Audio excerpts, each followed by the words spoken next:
in 3, 2, 1.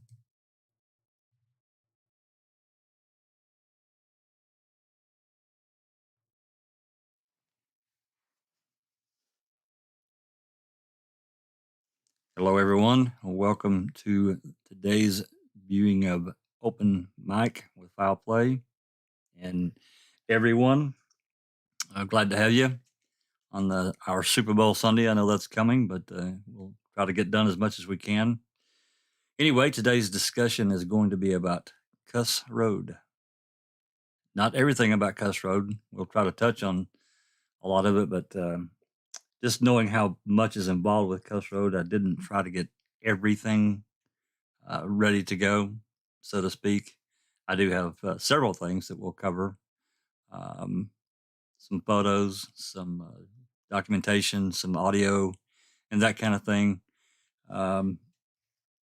There's actually one more aspect that I didn't touch on, and that's that I didn't really get anything ready for, and that's the cadaver and tracking dogs. That's really a whole, we could talk for probably hours about that. So I didn't really get anything ready. We can talk about it a little bit, but I didn't really prepare anything for that. So anyway, um, I did have today's session later, and probably, possibly even the next one, if we continue our discussion on Kuss Road, so Dr. Silkman could join us. It's much later or much earlier for him, so he's up at probably 6, 7 o'clock in the morning. So for him, this works out better. So he's not having to get up at like 3 a.m.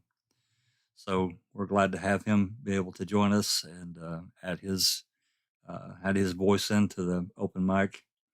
In fact, Doc, I know you've got an appointment coming soon, so why don't we start with some of the um, things that we had talked about a few days ago.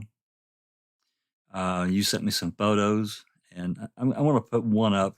Let's start with one now. Let's see if I can get that.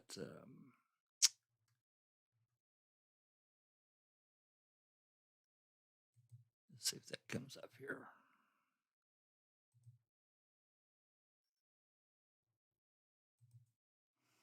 Yeah, this is an overview, and you should be able to see it there momentarily.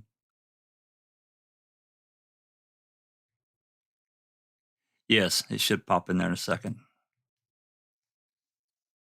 This delay with OBS and YouTube, it takes it a couple seconds to catch up.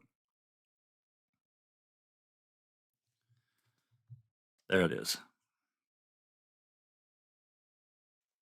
Can you see that?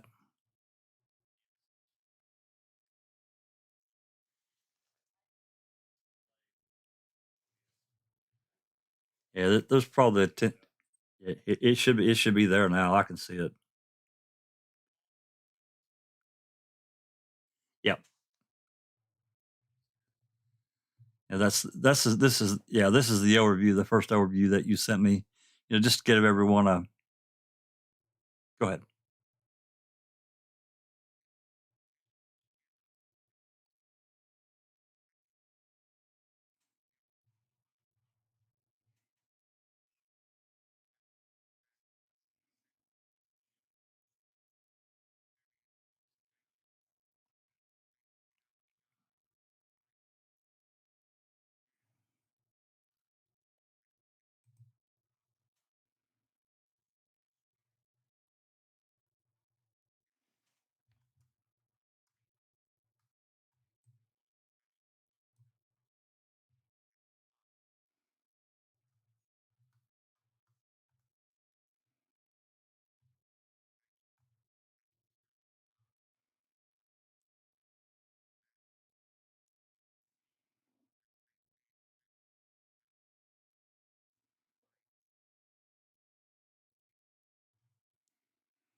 Absolutely.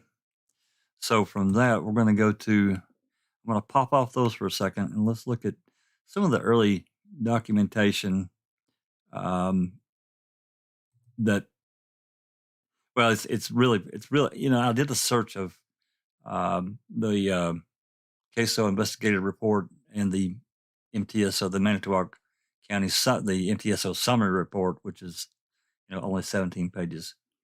The MTSO summary report didn't mention anything.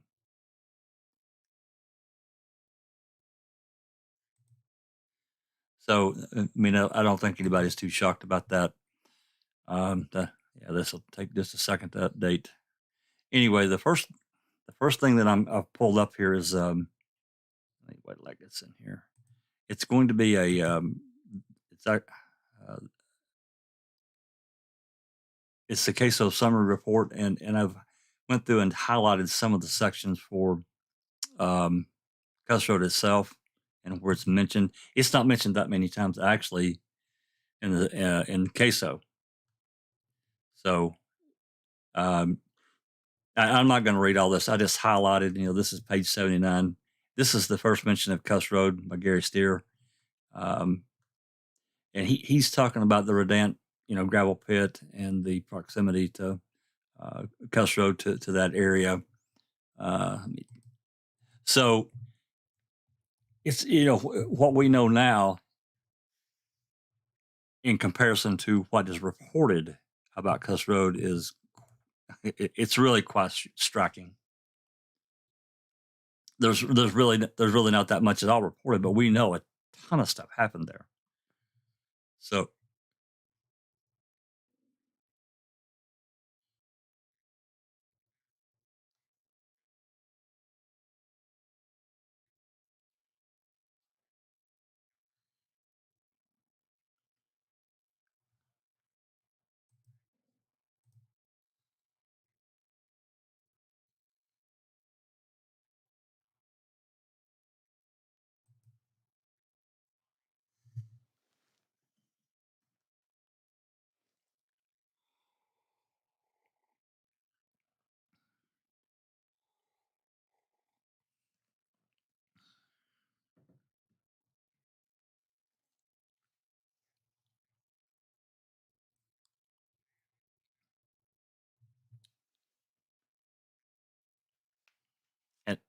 and none in the Manitowoc Summary Report.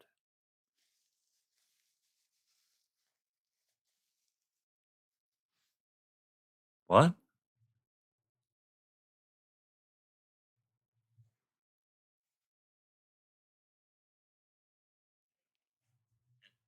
And none in the Manitowoc Summary Report. I can hear it. Wait, I can't hear. What?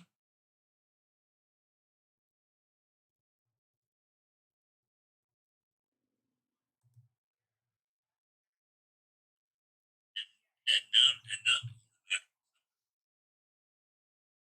I can hear it.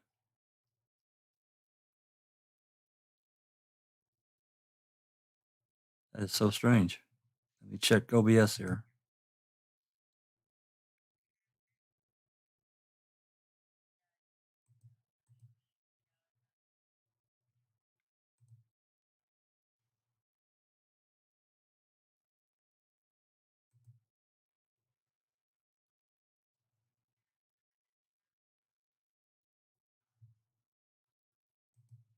I could restart the stream.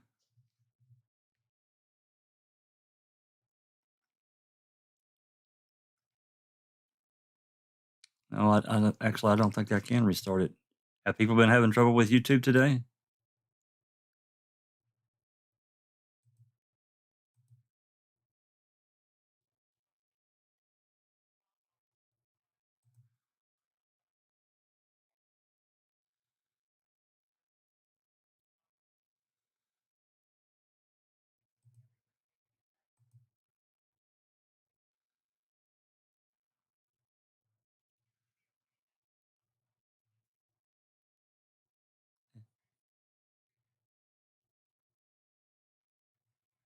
Okay. Okay. Well, Well, like we were talking about, um, yeah, Kuss Road is barely mentioned in any of these, but uh, given the amount of activity through MTSO, CASO, the DCI, the Wisconsin State Patrol, uh, uh, pretty much everybody. I don't think the FBI showed up over there, but pretty much everyone else in the state of Wisconsin, from a law enforcement standpoint, they were there.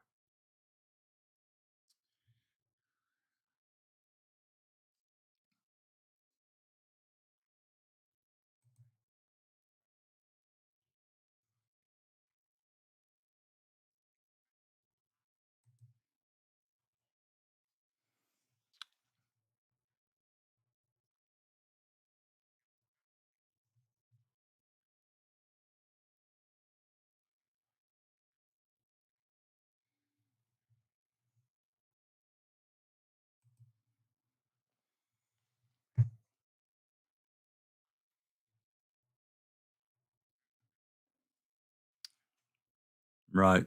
Well, like this report here that I've got up, this is, it jumped from page 79 to page 133.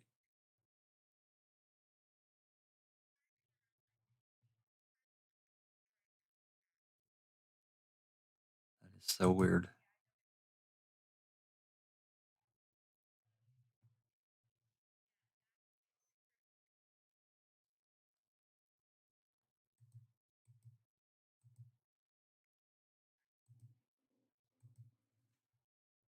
Uh,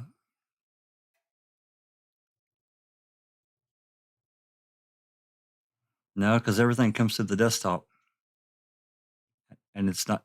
I don't know what. I don't know what would have caused that to do that. Because now on OBS, I'm not showing any audio at all.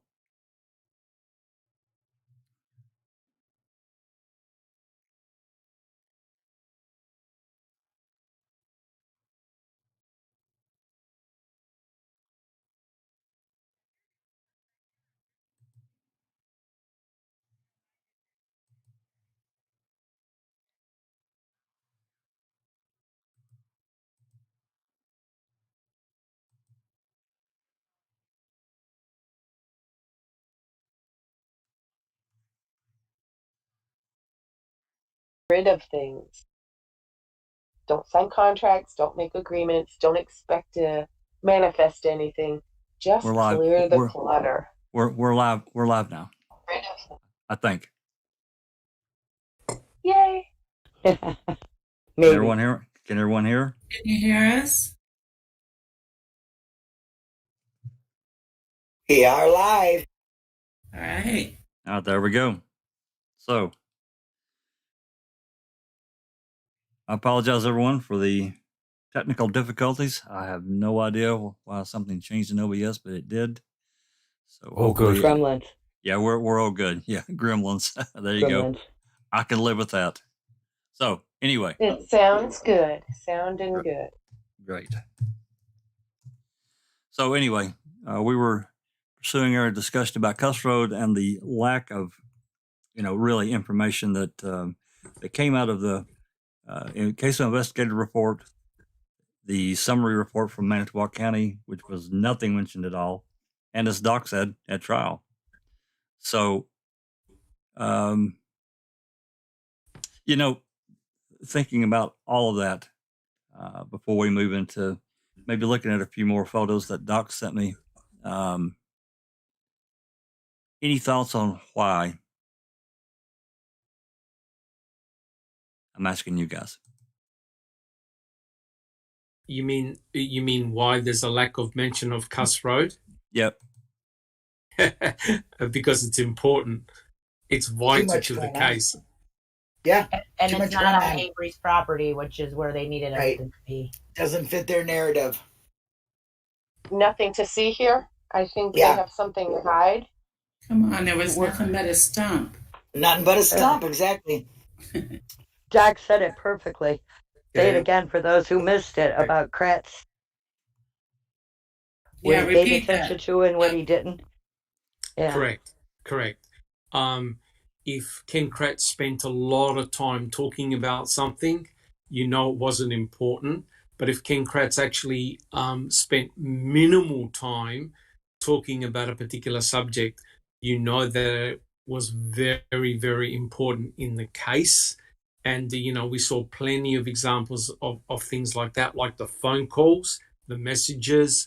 He didn't want to talk about those. And he also did want to talk about the cremains at the Manitowoc County gravel pit. And certainly, essentially, Coburn was the spokesperson for what happened at Kuss Road, remember? And during the trial, Ken Kratz asked him, he says, "Oh, it turned out to be nothing." And Coburn said, "Yeah, turned out to be nothing." And that was the end of the discussion of Kuss Road. Well, even Dettering in his report, I'll probably get to it here in a second. He even said that nothing there, nothing to see. One thing I wanted to bring up before, and I didn't pull this call yet. I wanted to really make some of these calls in the next discussion we have a little bit more isolated, because I think they require a little bit more in-depth discussion. But this section here in the CASO investigative report, Coburn and Link are at the Yonda's house, and they get called away. Now, I didn't include that recording, that audio transmission with today's stuff, but they get called away to Kuss Road specifically. They're called, and yes, So right, so and then they go and they're there for however long, and then they go back, and that's what this section here is. But it's there is a call that I did include. It's I think it's on the Manitowoc stuff. At the end of it, he talks about they get done over here at this, well, after they get done at the Yonda place, and he wants to know if they should go back, and we'll get to that call. It's interesting that why he would do that. If there's nothing there, why would you go back? Anyway, this is Dettering's report. Hopefully it'll pop in. I don't know how much the delay is now. Hopefully it's a little bit less time. But Dettering's report in CASO, he basically says, there's nothing there. I was informed that there was nothing, but I don't think he indicates. Maybe he does say what it is. Possible excavation site did take the area was taped off. Crime scene tape in the area was frozen, which we all know that. They blocked off the road and all that kind of thing. Possible excavation site was processed by the crime lab. It was more than just the crime lab. You don't be minimal. And then he says, I was notified the excavation area was not pertinent to the case. Well, that's funny. Correct. Why would you have all those people over there? Correct. Doc, you can talk, but as inept as they are, I'm talking about Manitowoc and CASO, they're not going to move a bunch of people for nothing. Yeah. If I could just sort of say a couple of comments, because unfortunately I've got to go. It's not so much what you find in written documents that sort of raises the eyebrows. Just like you were saying, Jack 61, there's a minimal amount of information in the written documents. And you're correct. There's a lot of very interesting things in the transmissions that were recorded between the law enforcement officers. There's a lot of chatter amongst a lot of people. And I know, Jack, you're going to play some of those recordings for us.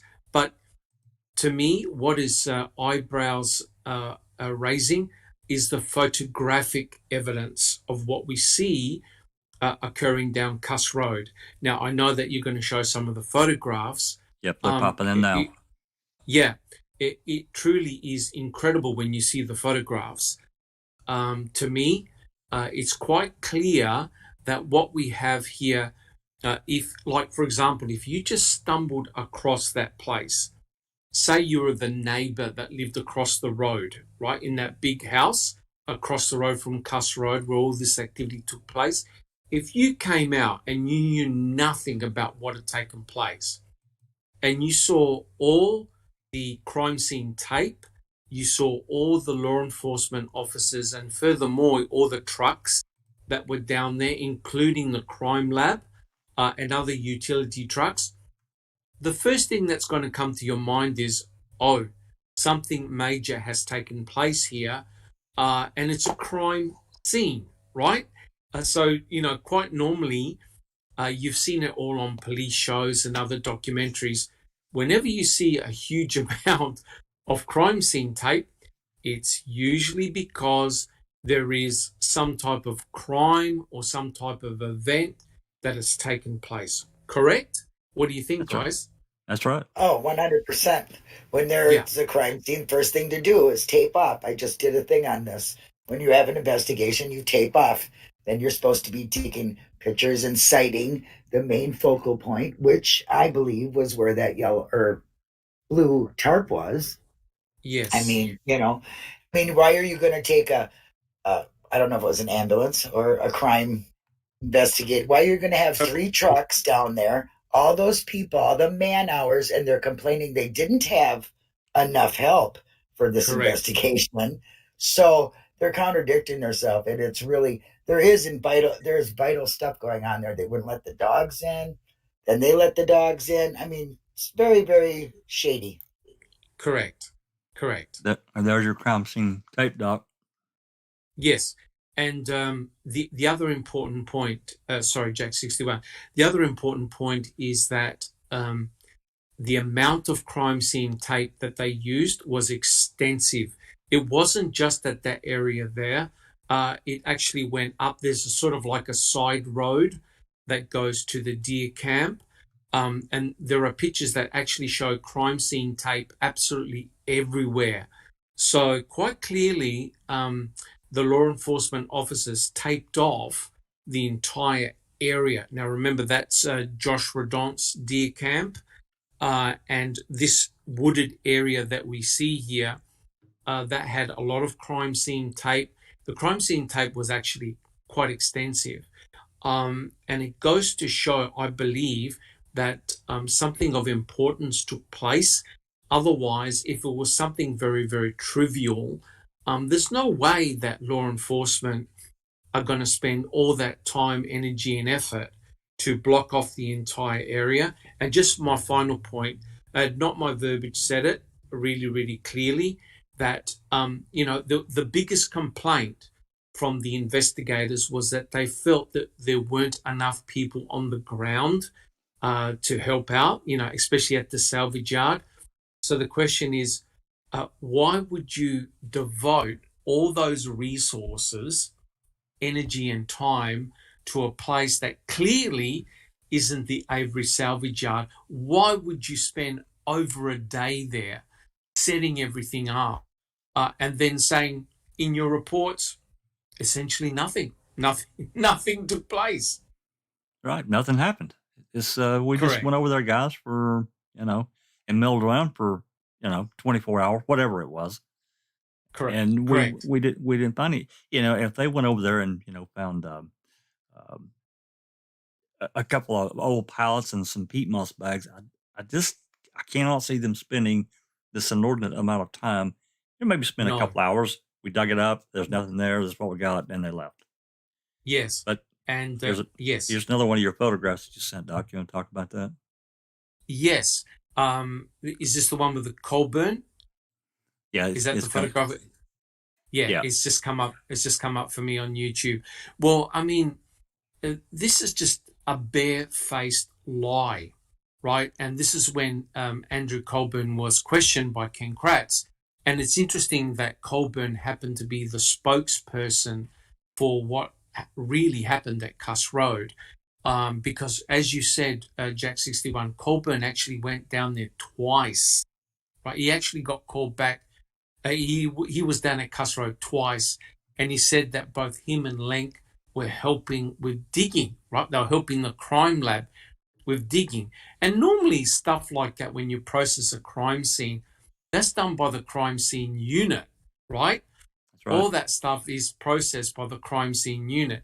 Yet Coburn and Lenk went down there, I believe, twice, because you're correct. They're at the Yanda residence, and then they got called over to go back to Kuss Road to, help dig or whatever. And don't forget, Coburn was the one with the camera.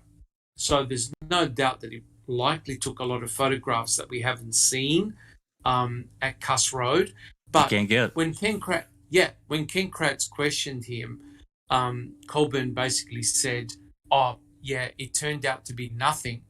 But if you have a look at his body language, it's sort of like saying, "Oh, this was really actually a very important site, and I'm telling a bit of a fib here." And all the it's a pity, but all the defense team had to do was actually show that photograph that you can see, where you've got all the utilities banked up Kuss Road, and quite clearly, guys, something of major importance took place. You don't allocate all those resources, especially when things are really tight, for nothing. And block off the road. I think there's one call. That is correct. That's correct. So recap: when you find nothing but a stump over at Kuss Road, you right away you make a whole crime scene, tape it off, go through it for 24 hours. But when there's a bone supposedly found in the Avery pit, they wait 2 days to even go over there and look at it. Yeah. Yes. And never photograph it. Yeah. Never photograph it. But they did take pictures of bears, so let's not forget that. Oh yeah, well. Correct. In his vicious Well, bear was their alibi, right? The poor cancer-ridden dog was their alibi. That's correct. If I could just say a final comment, because regrettably, guys, I have to leave. But this, to me, really sums up everything perfectly, and that's the picture involving Kuss Road and what happened at the Avery salvage yard, the burn pit.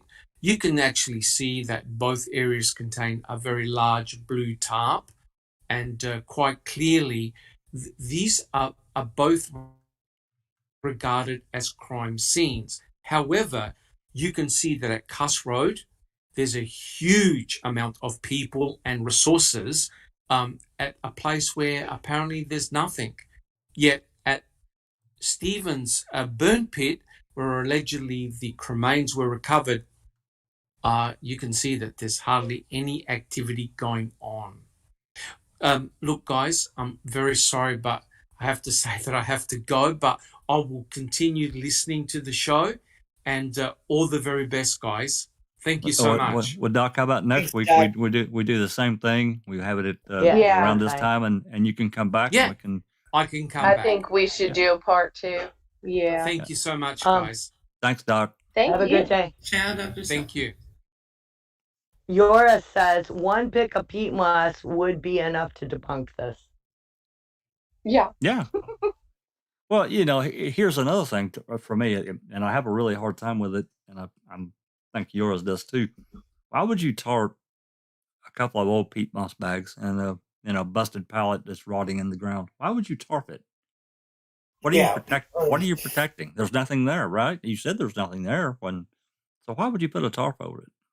And I'm not saying that they found necessarily, a bunch of bones, but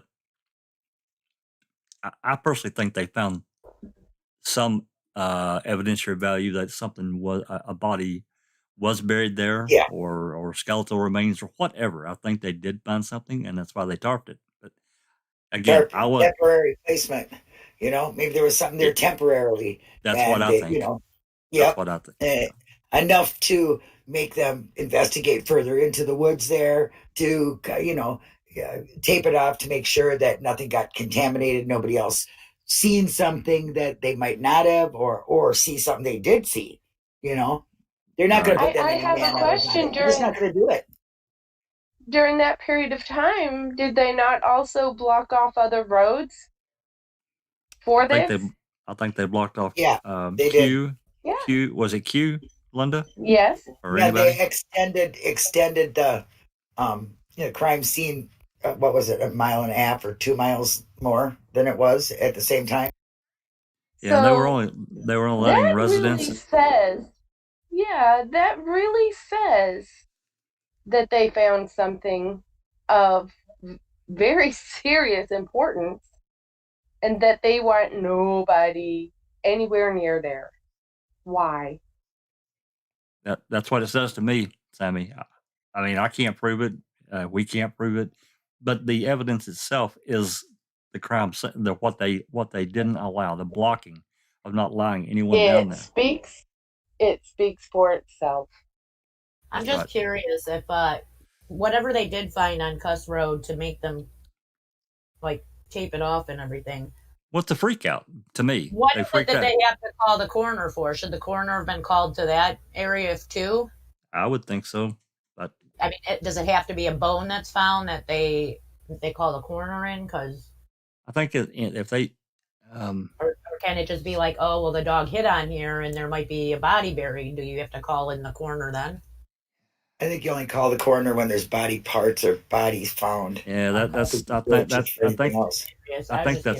I think that's what they that Deb Kakach said when they found a suspected human remains that they're supposed to be called. Of course, that doesn't mean anything clearly to them, but yeah. Well, you would think that would cover cadaver dogs too. That if they hit, Well, yeah, because that's they what I call was the coroner because because they don't want the officers digging by shovel because they Right. want to lay down that grid and dig it out properly But they by don't. hand. Yeah, they didn't do that. Look at what they did at the Yeah. pit. That's I clearly know, they did it's- not. But what really bothers me specifically about Kuss Road is the use of the dogs. They wouldn't let them go in when they wanted to go further. They wouldn't let them pass that tape. Then, later on they'd let them in. I think they were either using the dogs in a reverse. This is my opinion only. Using the dogs in a reverse situation, like we've got, we have evidence here. The dogs reverse are hitting engineering. on it. Right, Reverse exactly. engineering. Reverse engineering, exactly. And now let's clean this up and see if the dogs still smell that. I mean, I don't even know how many times the dogs were there, but just them not letting them on the tape is stopping a dog from doing their job. And, well, you had Jeff and Zoe on, right? Yeah, I did. So and he said you never would stop a dog from going in. Right. Wait a minute. Spot. We're supposed to, every time we say that, we're supposed Dog to Zoe. say Jeff the dog handler and Zoe the dog. Yeah. So oh. Yeah. But Zoe the dog did. He said, the handler said that they would never be. They wouldn't stop a dog from going anywhere because a dog is supposed to go. You're not supposed to lead the dog. The dog leads you. And that was a sure sign to him that something was really, really wrong in that area. Right. Exactly. And The I only remember reason that. Sorry. No, go ahead. The only reason I can see to not let the dog in there is because they had already found something. They didn't need the dog. Yeah, and they wanted to cover it up. So then when they took it away, then they'd have the dog go. If there was any more remains, smell. I don't know. If the dogs had went in there, especially the tracking and the cadaver dogs, and they went to where this old peat moss and whatever they allegedly said they found was, and they hit on that specific area, they've got another issue that if they choose to report it, that's going to be difficult to explain. Not impossible, but I just have a problem with it. I have a real problem with them stopping the cadaver dogs from coming in and following, because that's what they do, Yeah. Yeah. Jay says, do you think they had a saw when they found the bones? Anything's possible. But in the photos that you just showed on Orjax, if you notice that the red truck isn't in the photos. So if there was nothing going on there, why did they have to have all the motors in that one specific spot and bring in more? You know what I mean? You talking about the end of the cul-de-sac there? The photo? Yeah, aye. Yeah. The red truck wasn't there, so whatever that red truck is, why is it not there for the beginning? You know what I mean? And it must end up coming home. So Yeah, why that's- all the We don't know. We don't know what all those vehicles were specifically. We know what they look like, but we don't know you know what they were using them for. But my thing is this: they had too many vehicles and too many people there for nothing to be going on. Exactly. Well, one was clearly a Bethany- crime scene vehicle. Bethany Marcy says, I think all evidence tagged and labeled from the time frame of Kuss Road and after is all from Kuss. The inconsistent numbers will tell us what was really found on Kuss and where and what. Yeah, I mean, a lot of the bones in the that they found, that's a little bit later in the what we know happened in the investigation with the quarry. Lieutenant Simple calling in and telling his superior that, hey, we found 2 5-gallon buckets of bones over here, and so forth. And then he goes into this theory that I think he goes into this theory that Stephen had went over to the quarry and committed this horrific act of burning Teresa up, or he burned her up, and then he hauled pieces of it back and scattered them all over the quarry, I think was his story. But That's the most ridiculous thing I've ever heard. he left a good chunk of it in the fire pit, according to this theory. There's a so this doesn't work for me at all. But then on top of that, he's calling in for he needs dozens of officers to come help and search that area, which happened the following day. I think the 10th and 11th.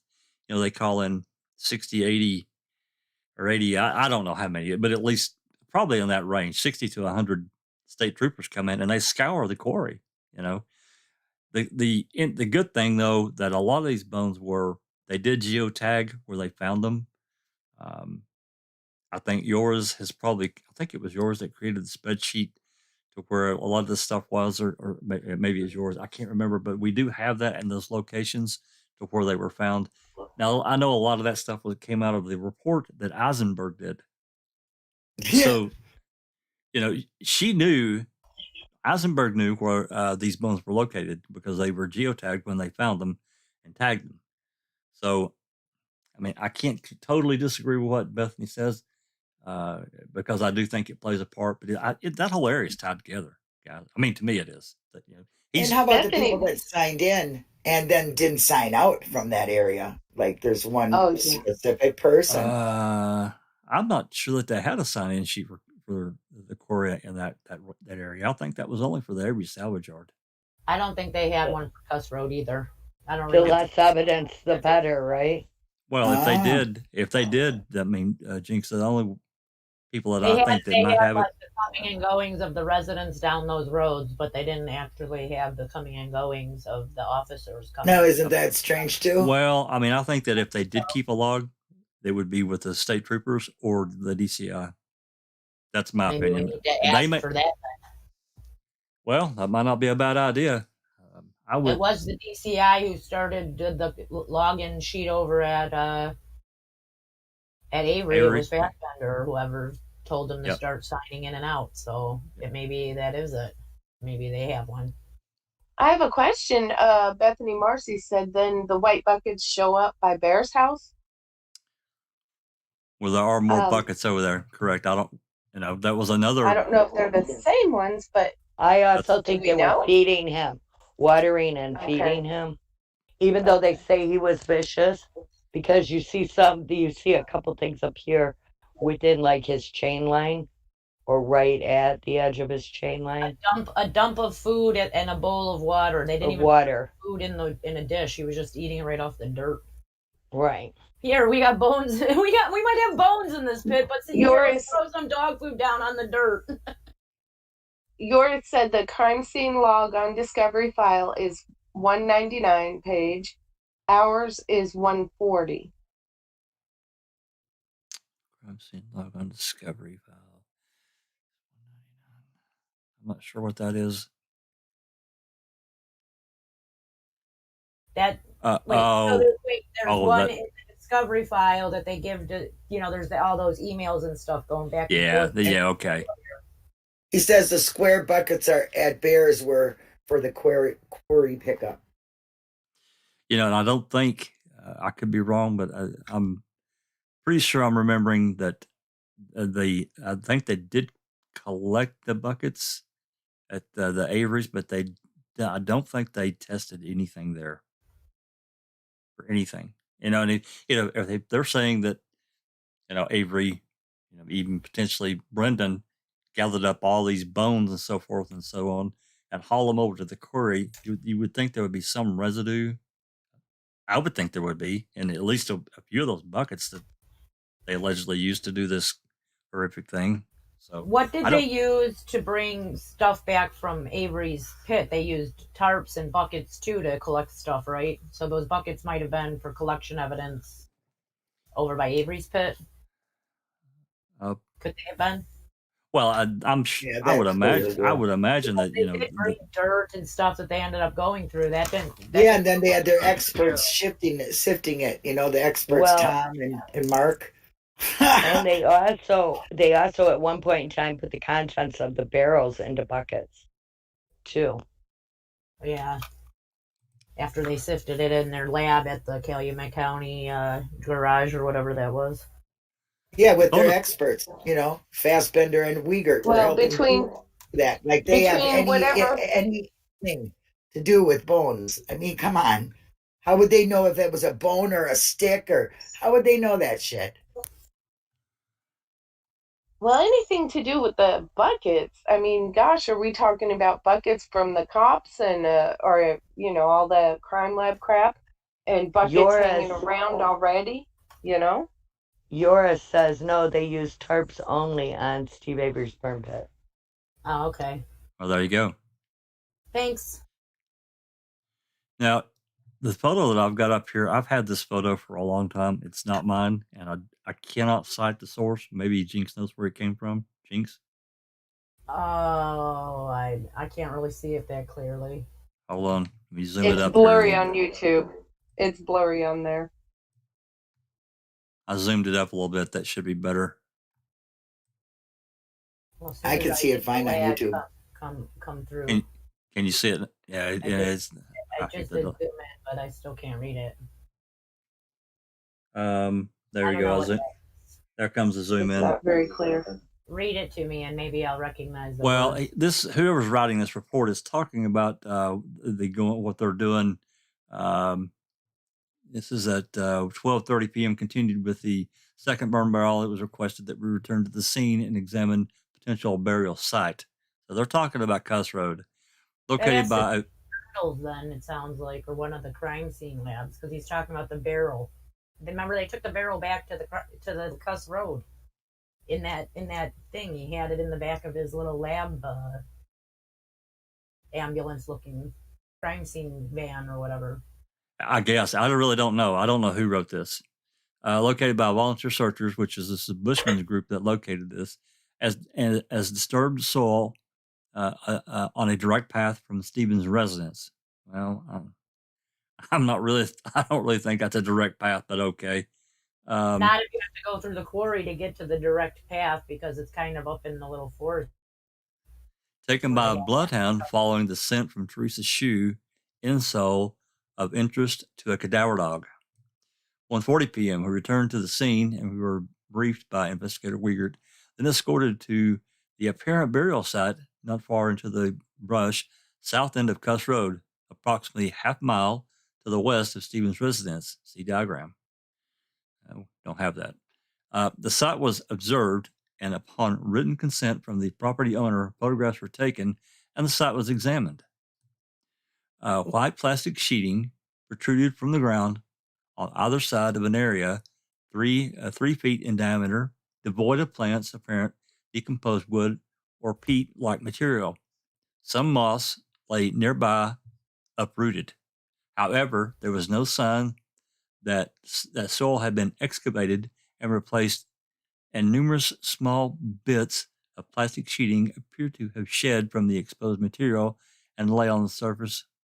Once a warrant was obtained, the site was excavated. The area was devoid of plants, appeared to be peat moss and plastic sheet. The remnants of the peat moss bag, as per the label on the underside, Beneath the bag was decomposed remains of a wooden pallet. The surrounding root extended under and up through the plastic sheet. The area was excavated further, and no disturbance of the soil was evident. Finished at 5:45 p.m. Again, I don't know who wrote that. I think that is Ertl's. I think that is a report from Ertl. I think that's Ertl's report. Okay. Doesn't he talk about it also? Didn't someone else say about it being a pallet over there? Yeah, somebody did. And I can't remember. It could have been. So anyway, we're going to move on to some of these lists, and we talked about this some on Discord several days ago. Euros was there, and several people in the office we were talking about these lists that were created by these searchers, these various groups. And as you know, pretty much everybody, I guess, knows that by now that there were several groups created and led by, typically someone in one of the law enforcement officers would lead each group to search these different areas. Now, the question becomes, in this list here, as you can see, there's several things written down. Camera, cell phone, purse, clothing, unearthed rolls of ground.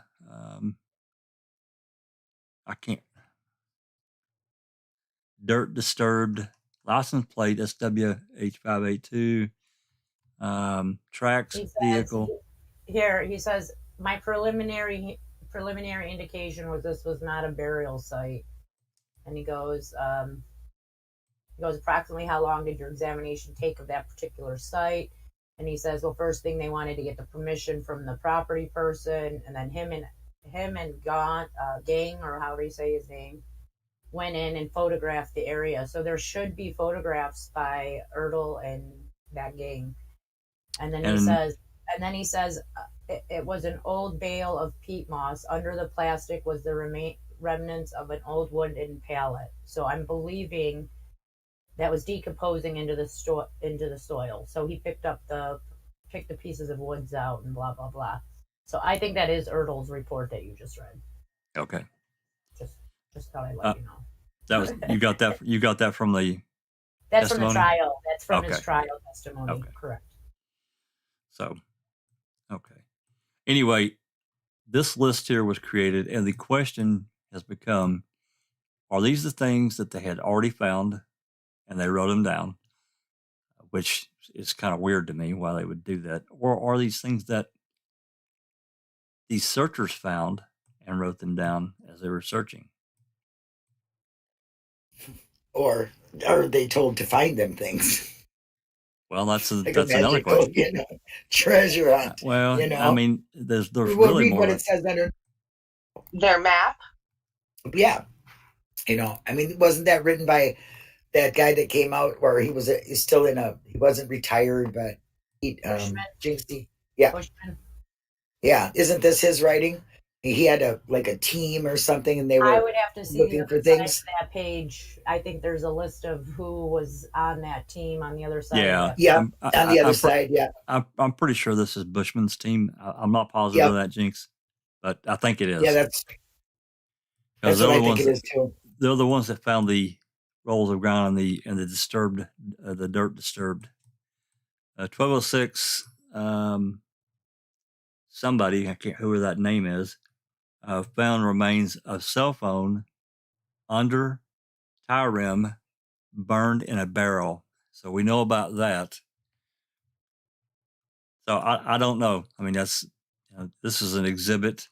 It's 84, 83. Was that even Kuss Road? Because at 1206 it says that what's his face found the remains of a cell phone and the tire rim in that burn barrel. That's the one right there off of Avery's road right there. That's Avery's burn barrel. That supposedly it had a rim in it, a tire rim. They took it out. Remember, the barrel had been played with before you could take pictures of it too. Yes. And here's another one written by somebody else. And it's basically got some of the same stuff written down. It's in red. Then if we go down, Yeah, it says restage. correct. It's got Yeah. it's got blue jeans. White. This has got her description, I guess, of what they said she was wearing: blue jeans, white letter down shirt. Stay away from silt pond, which we've yet to ever figure out what that really is about. And then the big odd thing is restage Kuss Road. Yeah, Watch for traps. Watch for traps. I guess there may be some hunters in the area that set traps. Okay, I get that, but restage Kuss Road. Yeah. Now, what does that? That's crazy. What does that mean? What does that even mean? That's what I think. Why they have the dogs go in, the dogs go out. Dogs go in. To me, that's restaging. Out so that they don't have a crime scene over at Kuss Road and move the crime scene over into the pit over there on Avery's property. They restaged it. There you go. You already. She once says, not a burial site, but better roll an ambulance down. Yeah. Jay says you're missing. And the utility truck to have lights out there and everything. They were like. Jay says you're missing. Go 500 steps forward, 30 steps to the left. Find Rab, ring Pagel, take pictures, hide phone in knickers. Hide key on floor right in front of everybody. That's funny, Jay. Hide it in your knickers. That's because Nicole hid that. And that's really all they had to do with half that evidence is just kind of bring it in under their code. It was small evidence. It was small pieces of bone, small. Yeah, all of it was pretty tiny. Folded up into 3 little pieces, all flat and stuff. You can simply stick that in your shirt and throw it into that. Anything, all of it. This toothpick here represents a leg bone. Yep, check. This next one is another list. Field search east of Kuss Road, late afternoon Monday is what I get out of this. Written pretty badly, and these, I guess, are the people that were there. I don't recognize that one. I recognize that name. I'm pretty sure that's a DCI or a crime lab. I think I can't remember. Don't know that name. I recognize a couple of Marie Oosterhouse. Isn't she like a dispatch person for Calumet County? What the hell is she doing there? Wendy Baldwin. Rick Reamer's on there. Yeah, Rick Reamer. I think that's an officer right there. That I think isn't it, Jinx? It's Mike Sass. Where is that? At the bottom. I don't see it on the screen here. Scroll down some, I guess. Michael Sassy is a DCI agent that is not related to the Sassies that lived on Kuss Road. And then, just so you guys know, there's 2. I don't know what that right there is. Anyway, we'll move on.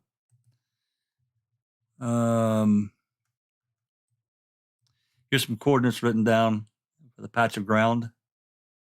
I guess is where they found the disturbed dirt. And then there's some more notation taken by I don't really know who. They got the coordinates written down. Then tracks and field, a deer. I don't know what that means. Carpeting off James Creek, OLD. I don't know what that is either. Photos taken. Go ahead. Jambo Creek Road. That's Jambo Creek Road. Yep, Jambo Creek Road. It's probably they probably have 2 of them. Probably Old Road and Road. And then photo taken of track by pond by entrance. Don't know who took that. Front end loader. pond by entrance of where? Entrance where? Of what? Yeah, really. What pond? Where? What? Old Right. mud flap. What is this crap? I don't know. I saw it and Yeah. it was kind of weird. I thought, okay, It well, is. Loader track pictures. Yeah. Was there a pond Mud in front flap. of Avery's? I don't remember there being a pond there. No, the only pond that I know of is the one in the quarry. It's pretty big.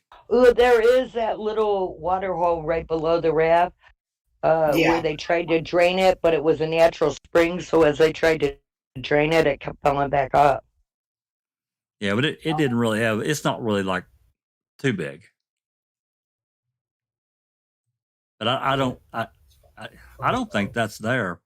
I guess we could put these coordinates into. Look up those coordinates, right? Yeah, we could look up these coordinates in Google Earth and find out. I've never done that one. And then this next one is a lot more coordinates. Not photographed, not collected. I guess this is pieces of evidence that they found that they didn't, or the pieces of items, I guess. They did not collect these things, but they did write them down, what they were, and the coordinates of where they found it. I don't know what this stuff's written pretty small.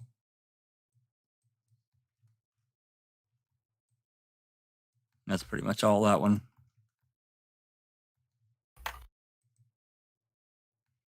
This one here, I think, is of interest. This is one of the groups that we talked about. This is Bushman's group. And this has got some interesting things written on it. That'll pop in there in a second. Now, Bushman was a retired MTSO officer. Reserve. That was on a reserve duty at the time of this case. Yep. He, at the time when he was on MTSO, he was the dog handler. I think he was like one of the first dog handlers they had. So why not have the dog handler help restage that area? Well, I mean, I guess he didn't take any dogs, but that's true. But if they needed advice on how to keep the dogs from going back in that area a second time, yeah, he might know. How can they change that evidence to make the dogs not hit over there? He might know that stuff. Yeah. So either Katie or Jeff here bleach on it. Found a yeah, that would do it. That would definitely. Oh, I'm sure he does know how to do that. Considering he has to set up training to have the dog trained, he has to be able to put things places where and the dog won't swing him. I'm not sure if Bushman was a cadaver dog handler or a drug dog handler, and I don't know if there's a difference or if he would even know. Well, there's seek and find dogs. Yeah, there's a difference. There's a difference. He might have been trained in all of it, but only used it for the drugs. I'm not 100% sure on what all of his training was. Right. But he was a dog handler. Scent dogs are different than cadaver dogs, and cadaver dogs are different than scent dogs. So, Oh, I remember this one. Yeah, found stump. Nothing but a stump. And was it a stump or was it a pallet? Now I'm confused. Yeah. What did we say that ORI is? That's rule out, rule in, and taken care of. So they underlined ruled in. Found a stump, ruled it in. And there you go. T1, he said, T1 is saying, wait, was Bear ever over on Kuss Road keeping all the canine researchers away? Asking for a friend. Well, okay. Bethany on here also said, I think Wendy Baldwin has a lot of information on what really took place. She's everywhere, and she's bold enough to burn a dummy dressed up like either Coburn or Link on Facebook. Actually, it was the superior officer, but then it also had post-it notes all over it of different officers' names. And I've mentioned, because we've had conversations about this before, the club, but who knows what really was going on behind closed doors with these folks. But it almost seemed like a ritual to me. Well, that does come to mind. Yeah, Pagel was the one in the air with her. Coburn worked for a whole different MTSO, and Wendy Baldwin worked for Calumet County. Just okay. So you know. I'm gonna play a few recordings. I'm not gonna play this entire thing yet, but we'll go through a couple here. Anyone that's got YouTube muted, you're probably gonna have to unmute it. Let's see if I can get this to work. You guys have to tell me if you can't hear it out there and on YouTube. Let me turn this up here to see if it'll work. I'm listening. I haven't turned it on yet.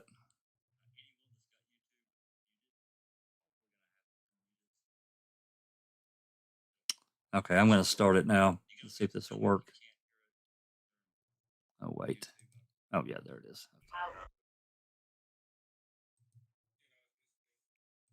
Okay. 752-496. Brad, we're almost at the end of Kuss Road. Should be a squad down there. I don't know who's sitting in it, but bring an investigator down here. We got some items that should be cleared. Copy.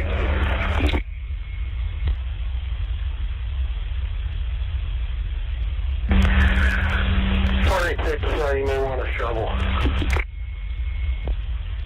Dead bud.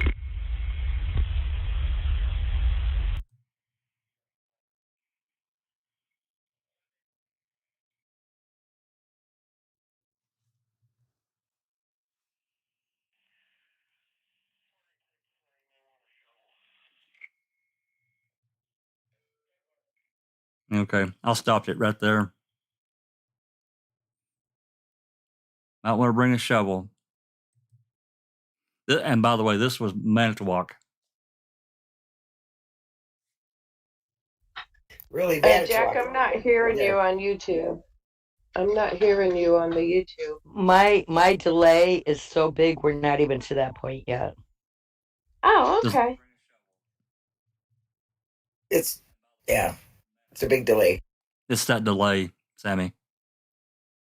I'm sorry. Yeah, what I heard was just T1 now making the joke that you read.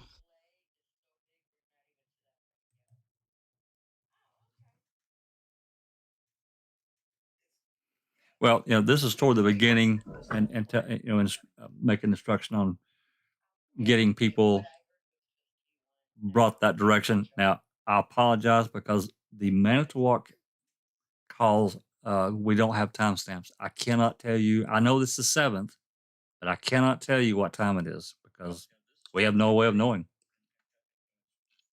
They stripped all that off, and the program I use it's actually got a place for where it can pull the metadata, but it's blank. So, well, what they do that for? Makes you wonder. And why is Manitowoc doing it anyway? Again, conflict of interest. Well, these files are MP3s, and I'm certain that these files were not an original MP3. So when they converted it from whatever file type it was to an MP3, all that's gone. It gets, and I know there's a way to go in and remove the metadata anyway. So I can't tell you what time this call was. I just know it was on the 7th. So that's one. Thoughts. Bring a shovel. Okay. Yeah. Might want to bring a shovel. Might want to bring a shovel. Right. Exactly. Okay. It's shady as shady can be in Kuss Road. It just is a big puzzle. It's a mystery. Shouldn't they be bringing like tiny little shovels and a grid and some line, some string? Yeah, and some brushes and some photography. Well, they should be called in out and specialised crime scene unit is what they should be doing, rather than calling out some local traffic cop. Bring your gardening shovel when you trail with you. We've got a bit of weeding to do. Well, trying to make it out like it's a Sunday morning in the front garden. It's ridiculous. Well, they had the mobile crime unit down there. Yeah. So what the hell did they do? Yeah. Sit and watch. Yeah. Well, supposedly they dug it up, right? Isn't that what that report says? That they dug it up? It was a white bag and a wooden pallet that was decaying in the ground. Yeah, and I guess in the meantime, they called the crowd. So who actually dug it up? Was it Lank and Coburn, or was it the crime scene unit? How many areas did they dig up over there? I don't know, and I don't really think we know the answer to that. We know that eventually the crime lab was called over there, but at what point, can we say that they hadn't already went over there with their shovels and pickaxe and dug the place up? I don't know. Anyway, let's put a little bit more. Night, they had those floodlights going on. So what were they doing there at night? I mean, they were there. So many questions. They were there late. We've got the photographs of that the state patrol took. Yeah, they worked into the night, right? Exactly. I'm gonna play a little more. I'm gonna play a little more of this. 752, we copied. We'll make arrangements here. Step for it. Just an item that should be checked a little longer.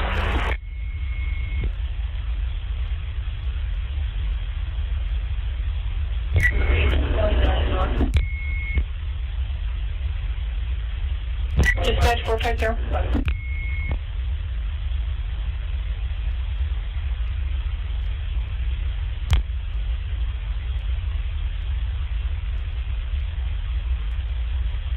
PCS 511 command post.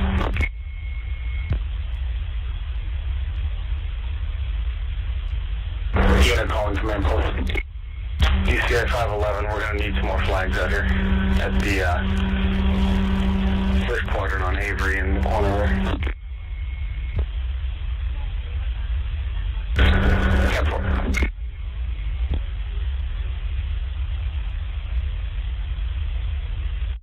Traffic.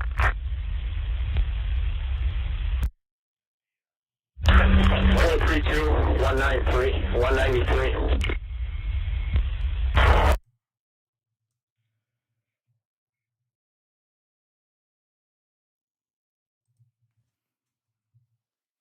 I'll let that minute play for you all.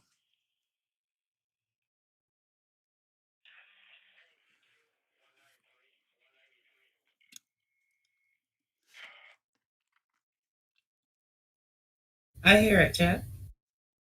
Yeah, it should be done now. I'm just letting the delay catch up to everyone. It's about a 10 or 12 second delay. Anyway, the reason I included that, and there's more, I didn't include them all. I think everybody that wants access to these calls and these radio transmissions and dispatch calls has heard pretty much all of it. The main thing is that there's activity. That was my whole goal in including that stuff, considering the activity around. There are some dispatch calls. Again, I didn't include like a ton. Get this here.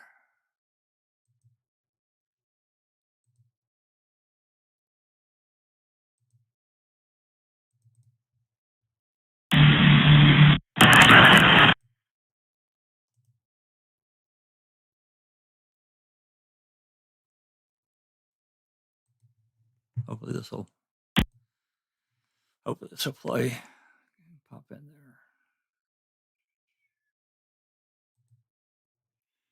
Yep, there it is. Okay. Now what I'm going to play for you now is some CASO dispatch calls. We do have a time frame for those because those are stamped. I don't know how much they were able to, effectively change or alter those. I do feel that many were removed from these various dispatch calls that we got because conversations, you'll hear the dispatch calls going and then all of a sudden someone will pop in and it's like a continuation of a prior conversation that we never heard the beginning of. So, but anyway, this is pretty early on the morning of 11/7. Also understand that with CASO, there are different channels that are utilized for different things within the county. Like they have one that's dedicated for fire. Pretty much channel 4 is pretty much dedicated to ambulance service and that kind of thing. So this is channel 1. Let me play a little bit of that. 707 command.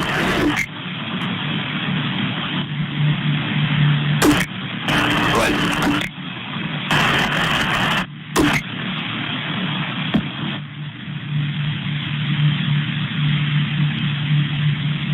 Go ahead, 707. Are you guys aware that there's a quarry operation going on? Must be on the south end of the quarry or something.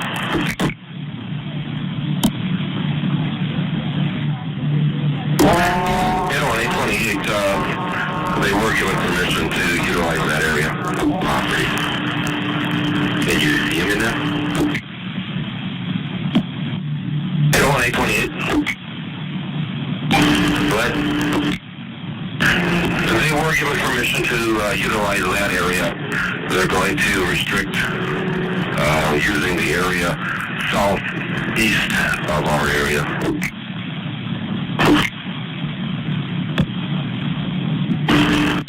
They just came in there in the last 5 minutes. Okay, 10-4, yeah, they said they'd work from about 6 till 10. 10-4.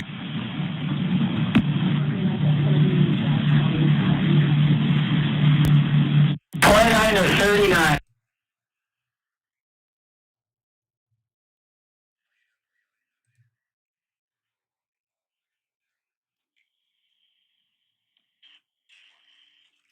So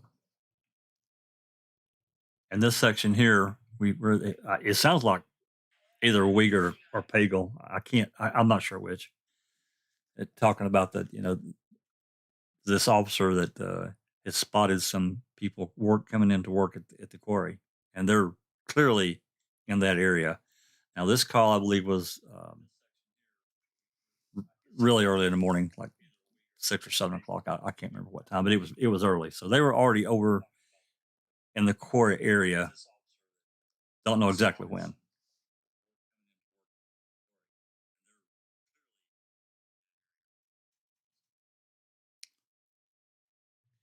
I lose everybody?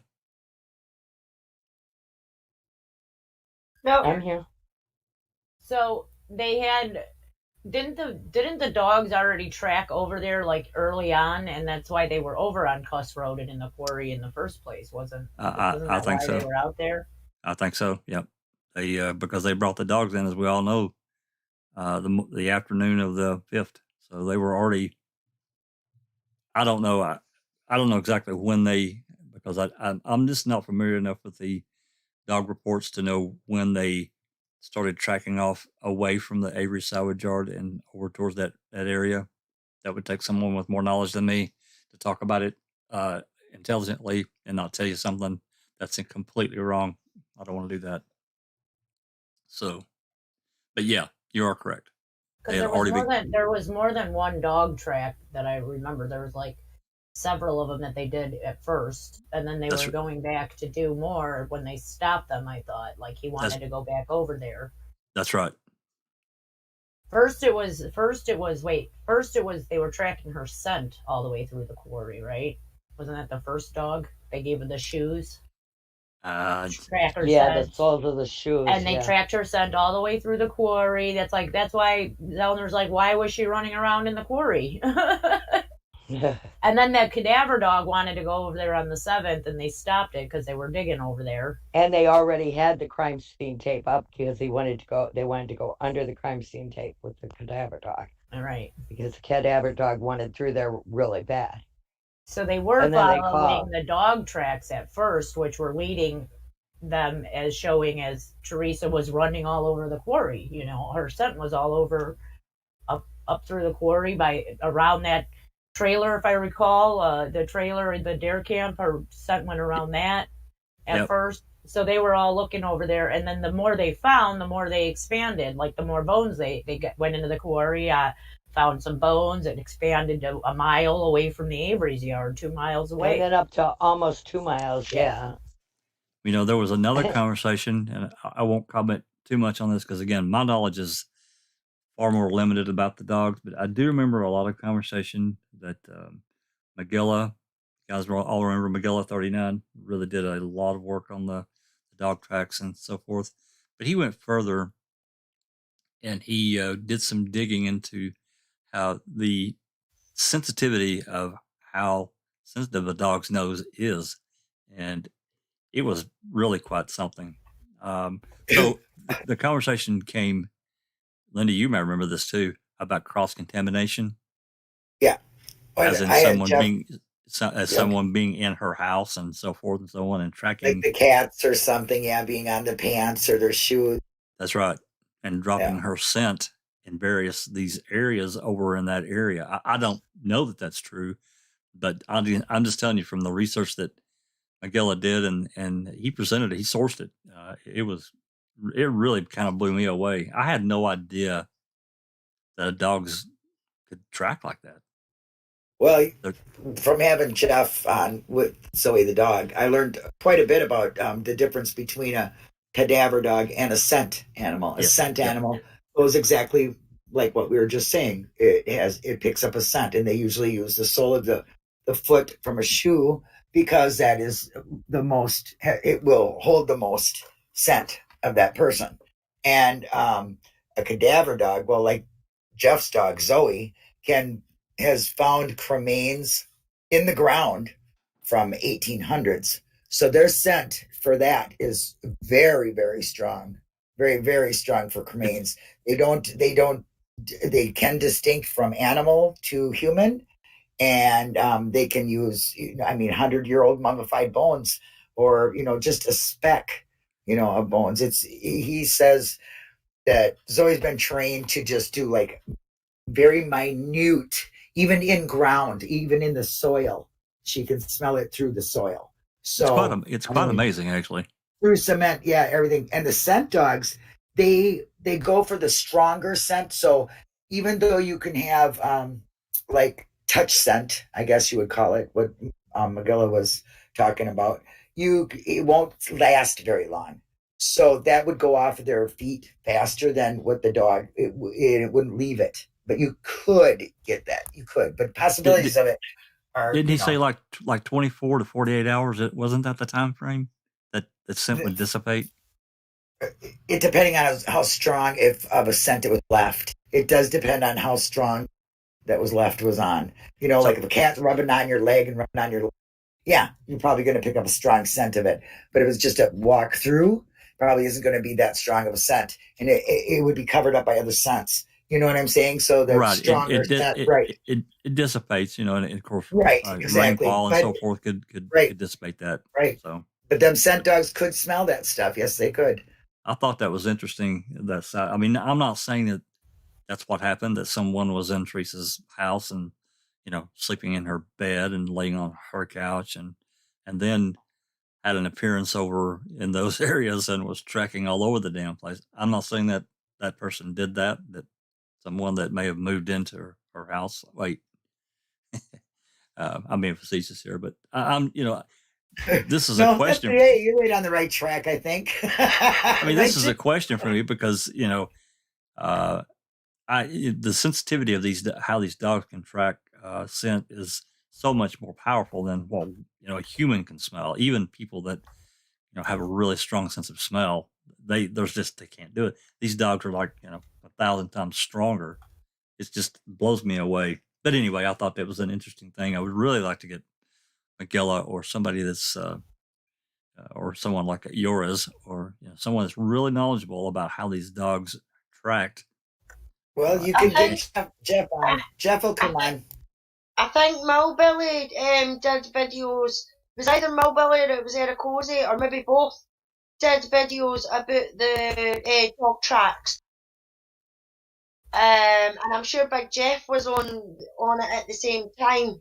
And they had maps and everything, and actually showed you the tracks and that, the way the dogs and that went. But for them to track all the way Kuss Road and no being let in, that is one of the major suspicious things about the whole thing as well. And as Linda was saying, these dogs are trained to smell the minutest thing. So the cadaver dogs is to smell the minutest of bones anywhere. The bloodhounds are for DNA and things like that. The narcotics lines are for drugs to smell the minutest amount. So it's incredible that these dogs hit on their places, but weren't allowed. Yeah, those slides that came from Zellner, she presented that in one of her briefs, and her people had put that together based on the reports that these dog handlers turned in, where all they tracked, because they were actually pretty detailed. And I think that we have every dog report with the exception of one. I think we're still missing one. Someone out there on YouTube may know for sure. Yours may know, but I can't remember her name. I can't remember that one handler. I don't think we have her report, but we have all the other ones, and they're quite detailed. And so based on those reports, Zellner's people put together this graph, of how these dogs tracked over through the quarry and all around that area. It's quite amazing, actually. But yeah, I would really like where the RAV would went through, right? Like where the RAV would have traveled through, and yeah, exactly. And the person going back from traveling to the RAV, and to stop the dogs. I don't care. I mean, you don't have to be, that highly intelligent to know that when you're stopping a dog from doing their job, there's a reason why you're stopping the dog. It's not because the dogs would hurt themselves, like that was their excuse. Oh. And when I asked Jeff, the dog handler, that, he said the only way you stop a dog from doing that is because you do not want them to see what you got going on. Aye. And as for what you were saying, Jack, about the scent, you've got to remember, a certain Ryan Halligas moved into her house the day she went missing. Her scent would have been all over him. Who knows how far over that property that he went? And I mean, this is my opinion. He's got a lot to answer for in this case. Well, let's talk about that for a second. So we know that he had 22 blocked calls on the evening of the 4th, right? 22 blocked calls. Now, there's not I don't think they're long in length, probably, Jinx, what were they? Like a minute, maybe 2 minutes at most. And then there would have to be actually a callback. Some of them I don't even think were that long. I don't even think some of them weren't even that long. I don't think. I'd have to half a minute and so forth, and they would drop or whatever was going on. But it is interesting. Again, I don't know. It's just speculatory because of the vacuum of information we've talked about before that we don't know. So it leads us to speculate and to theorize that this may have happened, that may have happened. They're rabbit holes that we jump down into, and we can't really go anywhere with it yet. Hopefully at some point. And yours did say we're missing 30 pages of a 32-page I was just going to say that. Yeah. Oh yeah, 2 to 7 minutes. Like those were like the average for those dropped calls. 30 pages of a 32-page report. We're missing 30 pages.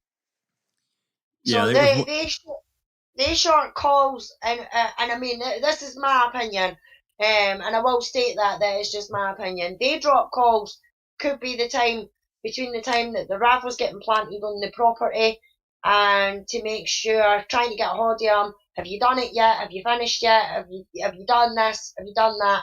And as I say, that's just my opinion with the details that I've read, and it's just strange. It is just strange, and he's got a lot to answer for. Dr. Silkman says that it's important to note that the dogs spent more time off of the Avery salvage yard than on it. Why would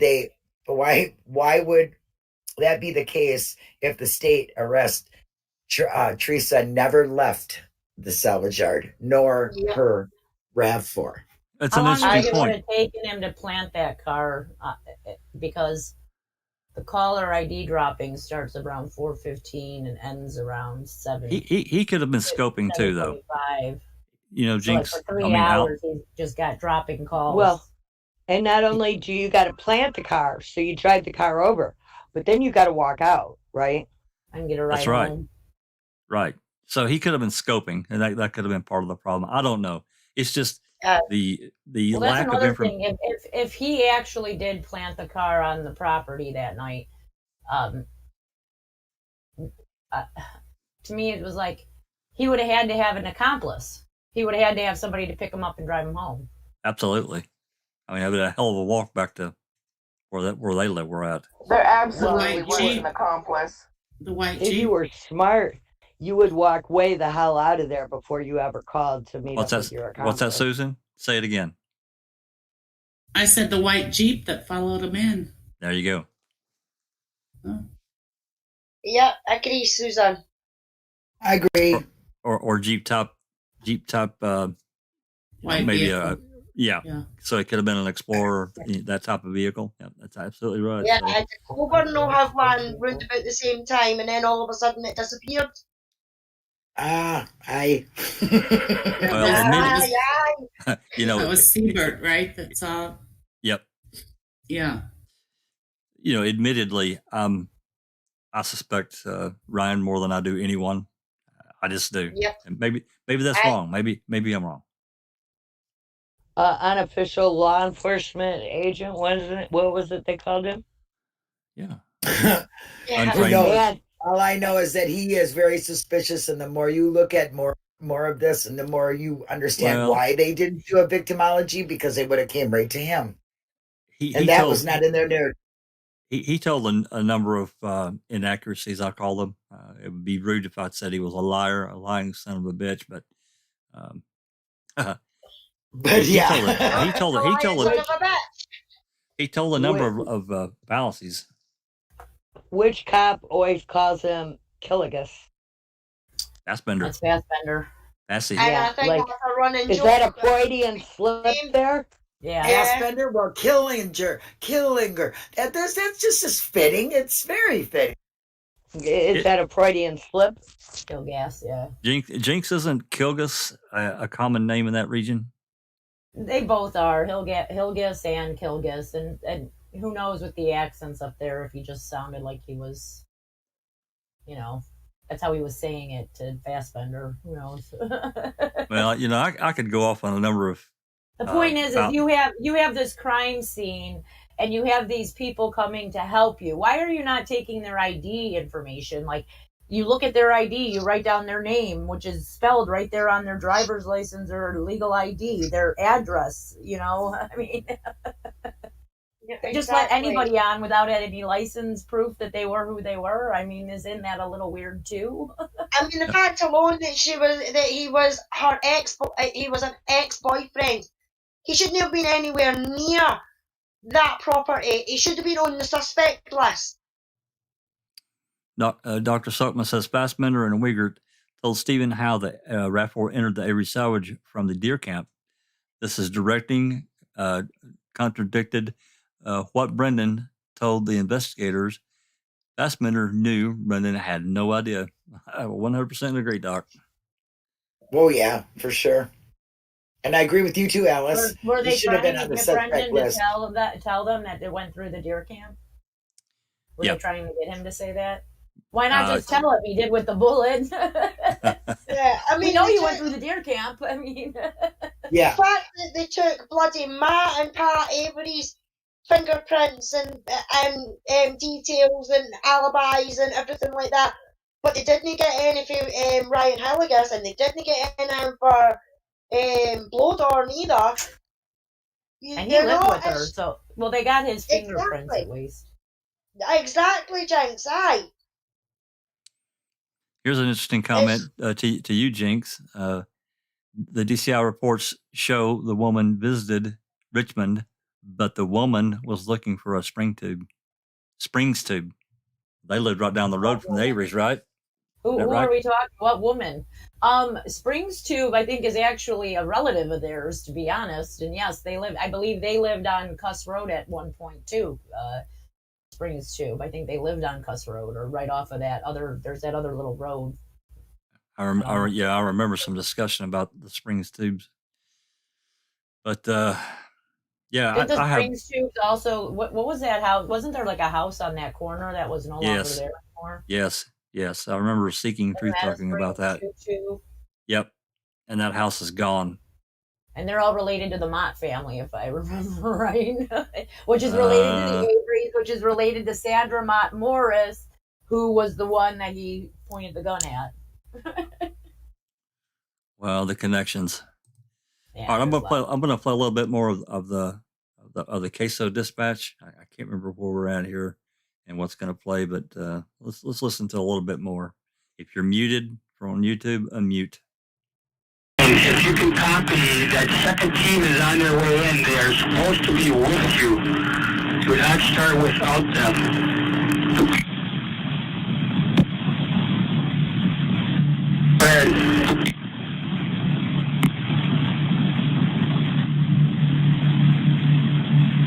Fire on the 39, can you copy?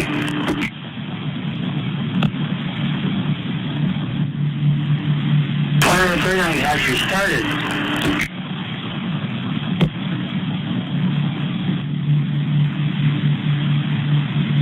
10-4, if you have not started, then wait. If they are just leaving, they will catch up to you.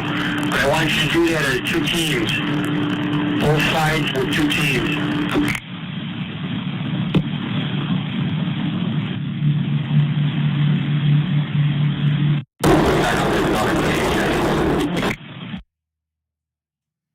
Okay, that's the end of that. So that sounded, I can't say who that was specifically.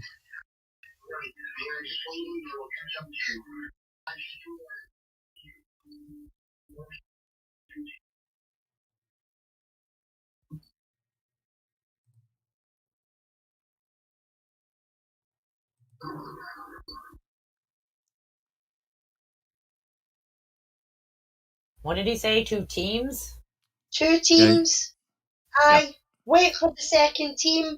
The second team needs to be with you before you start, and then it's have you started yet? What the fuck is that all about? I don't know. It sounded like that. I don't know, because it again, this is another one of these conversations. This whoever this was, if it was Uyghur, I don't really know. It kind of sounded like him. He's telling whoever he's talking to, this officer that's out in the field, you need to wait on the other team because I want 2 teams to go in there. I have no idea. It's just one of those unexplained, odd, well, rabbit holes, I guess, to jump in that we don't really have an explanation for. It's a back-ended conversation because the front end of it seems to have been cut off, and that's one of the reasons I included this one. This happens numerous times throughout the CASO Dispatch calls, and it's really frustrating. Is that because the first team is Manitowoc and they need to have a second team be with them because they're babysitting? Remember? They babysitting, basically. I don't know. It's possible, I guess. But I thought that call was... That was basically CASO's only job, was to babysit the Manitowoc Sheriff's Department as they planted evidence on Avery. Yeah. Graham says there's been many murderers join the search parties. Oh, yeah. And be on TV and talk on TV. Get all of that in there. Yep. Constantly inserting themselves into the case wherever they can. Yep. Who's that describe? Yeah, true enough. I know. Somebody I think it is.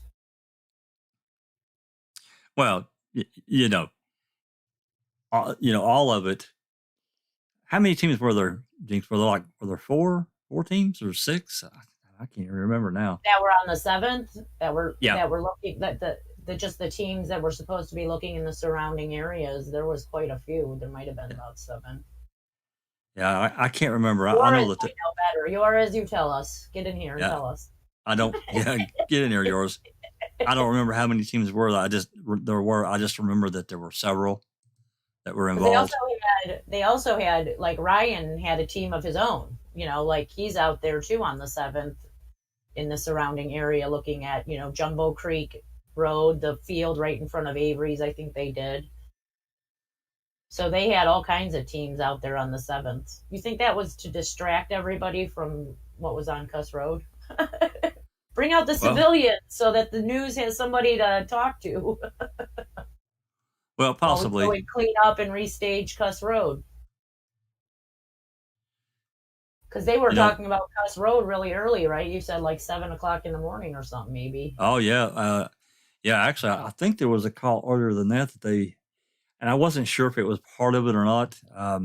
This officer, whoever called in, wanted some search forms, and I'm not sure if it was in pertaining to the quarry area because they didn't really say. They were calling to ask. They were radioing another officer to see if they had any search forms, and that way, I guess they could meet up and they could get them. So I'm not really sure what that pertained, but that call was at like, seemed like it was like 5:30 or 6 o'clock in the morning. Again, I don't know that was what it was for sure, but it sure did sound like it's something. But they could have been searching a car for all I know. I pulled these photos back up here to Kuss Road to give just kind of a Exactly. Now look how many motors there is just in that one picture. There's not many. And then as the pictures go on, there's more and more and more motors that turn up, including the red truck. So if there's nothing happening there, why do they need all the motors and all the people at that one bit? At this point in time, the red ambulance or whatever, the rescue truck is not there yet. Again, here's the vastness of the crime scene tape what part of it we can see. I can't tell for sure how far back in there that goes, but I think it goes back further than that area that we can see. Aye, because it goes. Now the crime scene tape is kind of gridded. It goes right along and up that road as well, along the trees, and then back along. Yes. So it's quite a distance that they've got taped off there for nothing to be there. Well, to be searching out a couple of old pallets and some old plastic, it just doesn't make sense. It doesn't to me. But why was it gridded like that? Like it goes all the way around down that road. You can kind of see where in the front it goes all the way down. But then there's that cross section that makes a T. Why was there that T? Was there two different areas that they were interested in there? That they had two different areas sectioned off? That's what it looks like. Right. I'm curious about that now. Yeah, this photo here that just popped in, you can see that it goes down into here to somewhere. And then that one goes down into there. There's the blue tarp. And then this one goes down that road. I think I can still see some tape there. Yeah. So I don't know. But nothing was going on. Nothing was happening. There's nothing here, guys. And where they were actually looking was kind of in these trees over here. So why would there have been a pallet buried over there? I mean, like I could see maybe a pallet being buried over here with all these other little pieces of wood, but in the middle of the tree area, like over there, that's a little strange to me. Well, yeah. I mean, why would you even have a pallet old peat moss Who buried there the pallet or bags of peat moss? With plastic. with nothing there? It's nothing there. Yeah, that yellow tape. Here's a good photo. I think it's popped in there now. Yeah, there it is. That tape, as you can see, it runs all the way down the road here. That's what I mean. It goes right the way around the trees, right the way up, and I think it's joining onto that one that's gone across where your cursor is. It's joining at the end of that. So that's one whole section they've got cut off, and then they've got it coming down towards the screen again. It just doesn't make sense that they've got that cut off and the other bit cut off, and there's nothing there apart from pallets, a bit of wood, and bags and peat. It's ludicrous. It is to me, and it brings up a good question. Why is it there to begin with?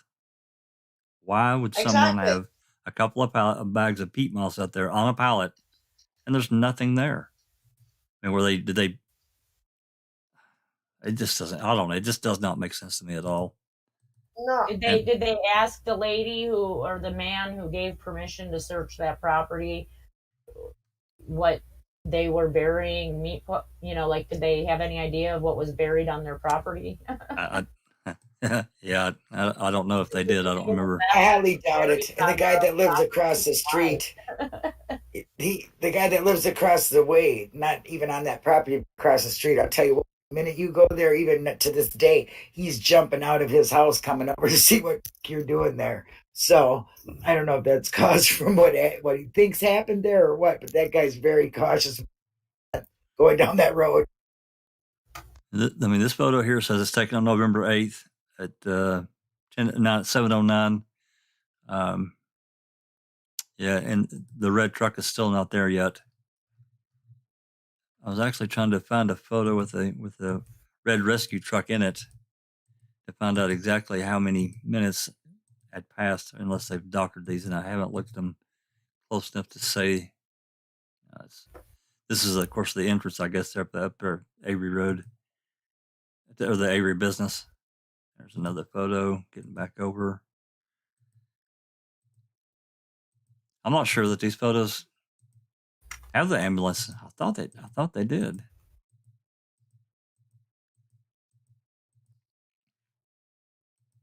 That's what I'm saying. A few of the earlier 40s, there isn't many motors and things like that on Kuss Road at first.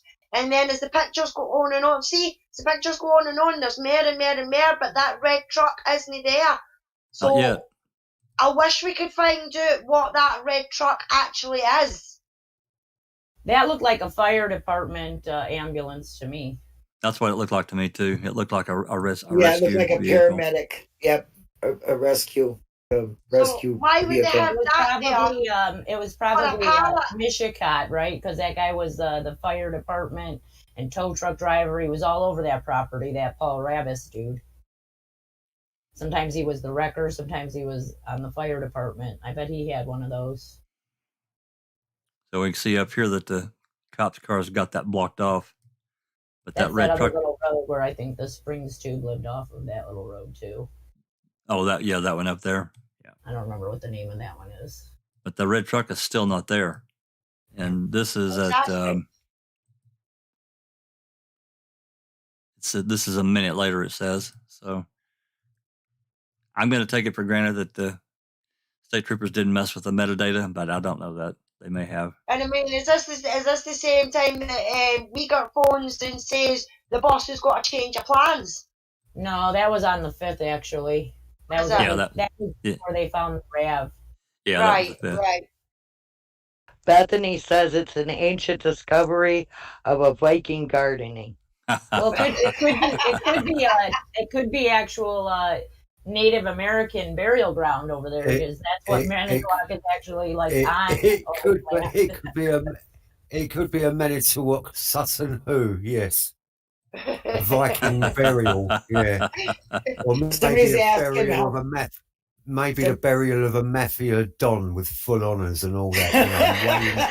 You know, why you mean? Put him on a pallet, kick him to make sure he's dead, dig a hole, chuck him in, and everyone can have a party. Well, let me tell you, Wes, no, I don't think so. They did that in We can all sit around and tell jokes and give everyone prizes for doing such a good job of fuck up the second time round. But somebody's asking how far Whitelaw and Kuss Road is from Avery's, and you have to turn on Whitelaw to get to Kuss Road. Ain't that correct, Jinx? That's the crossroad. What was the question? How far away is Kuss Road? Kuss Road, Whitelaw and Kuss Road from the Averys. Oh, you just have to go down Q, probably. And then you go to Whitelaw, right? And then Kuss Road. Kuss Road. Whitelaw is kind of a bigger area, I think.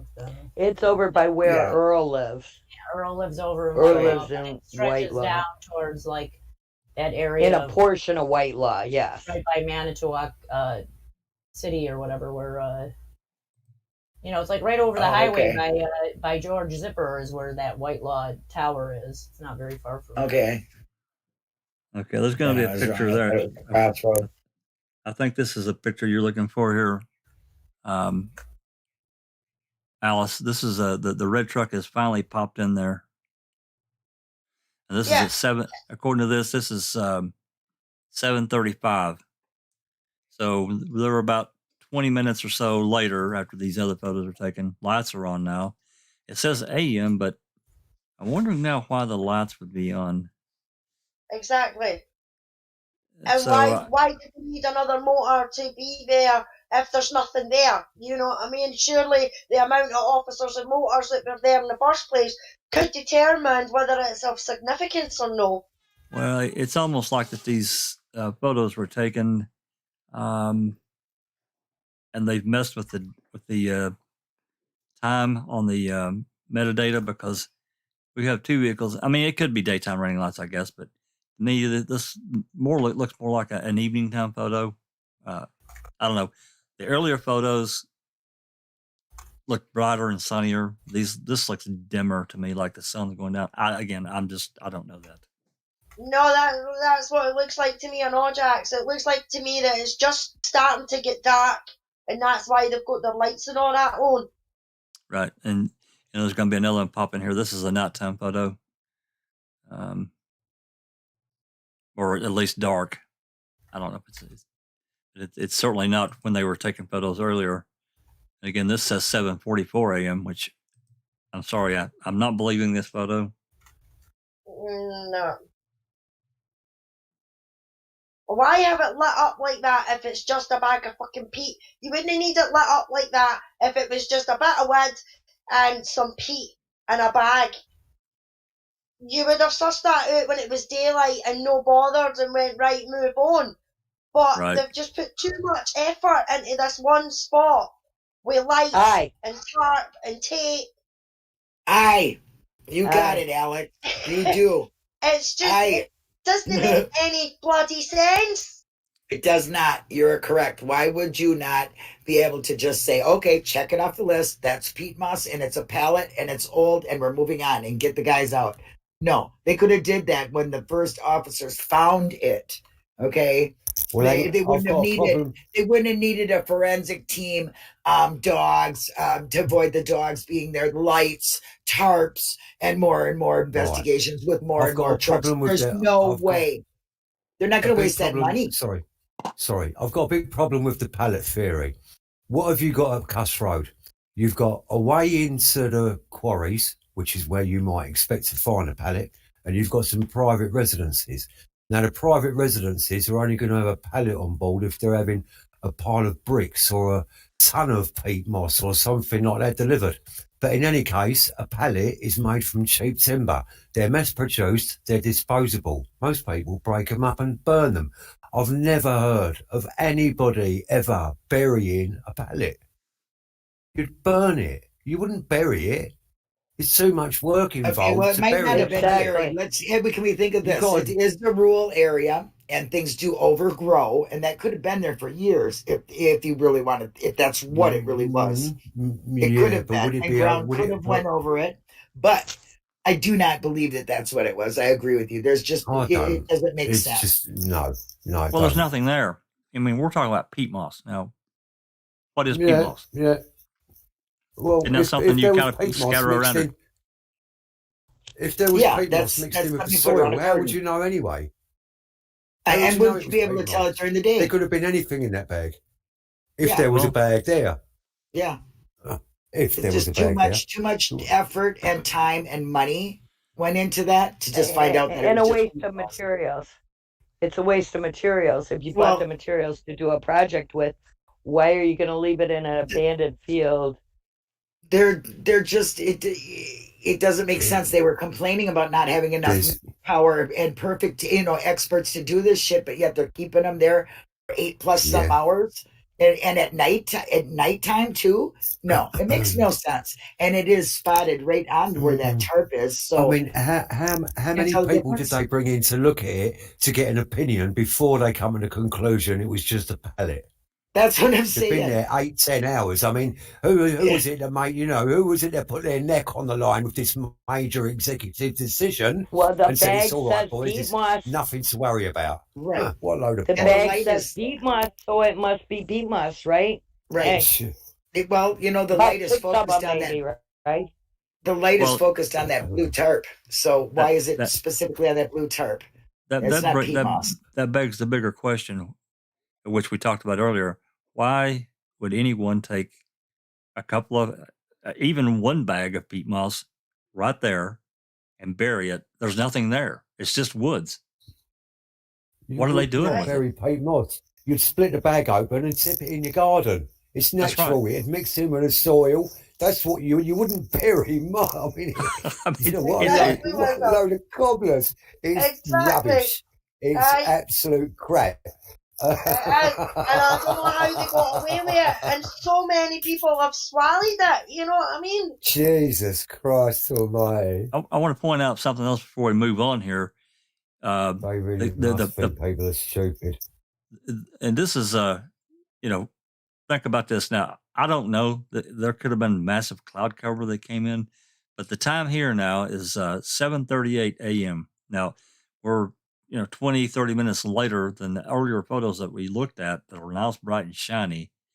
These headlights are on, and then, of course, we had moved into some nighttime photos. So I think the time that they've got stamped on here, me personally, I think it's wrong. I think they've told us a big fibber. They've messed with it. There's your red. It's not dark at that time. I live out here. Again, it's not dark then. Well, yeah, I mean, I'm up here in the more northern part, and it does get dark earlier. Agreed, and it's dimmer. But yeah, dimmer. I don't know. To me, the time that they've got, the timestamps on that they've got, doesn't line up. It's went from broad daylight. It's went from broad daylight to darkness. That's at night. There's no way that that's in the morning. I agree. Something weird's going on with the. They have a hard time telling day and night there. I mean, just ask Ryan. Well, that's true. He doesn't know it all. No. Well, the winters are long and hard here, and when we move into daylight saving times like now, it's quite frequently dark in the morning when you get up and dark at night, so it's hard to tell. You got to give them the benefit of the doubt, That's too much benefit for my liking, thank you. Well, why did they call the ambulance now? We did hear that on the. I didn't include that one either. That would be for next time. But why would they need a rescue vehicle down there? And they clearly called for roll that ambulance on down. Yeah. Do we have an ambulance in the area? Yeah, we do. Get on down here at Kuss Road. We need that. Why? Did somebody get hurt? I mean, I don't remember hearing anything on the. No, they don't ask. They're just like, yeah, sure, right. Well, that's what I talked about earlier. They don't have anything. There's not a call from the ambulance channel from CASO that somebody was hurt. And I'm not saying they had every call, but I think unless they've removed it, for that day, pretty much every ambulatory call, because there's different services that run in that area, and they utilize different ones. You can hear, if you listen to the dispatch calls, you get that out of it. They use different ones. So anyway, I just thought it was interesting that they call for that, but there's nothing specifically on any of those Channel 4 that said, "Hey, we got a guy hurt down here on Kuss Road. We're bringing him in." Nothing like that. No, and they didn't have to call the ambulance because it was already sitting up at Avery's. They said, "Is our ambulance there?" Yeah, but they would have called in. What they do, I don't know exactly why they do it. Virtually every one of these calls that you hear, they ask their mileage. That way they know how many miles that ambulance has traveled between where they were starting, and where they're going. Almost every time they ask for their mileage. It's strange, but I don't know what they do with that. Maybe to find out that people are running around all over hell in their the ambulance vehicle or not. I don't really know. But I found that kind of odd. Aye, that's mental. That they're asking their mileage. I've never heard that in my life.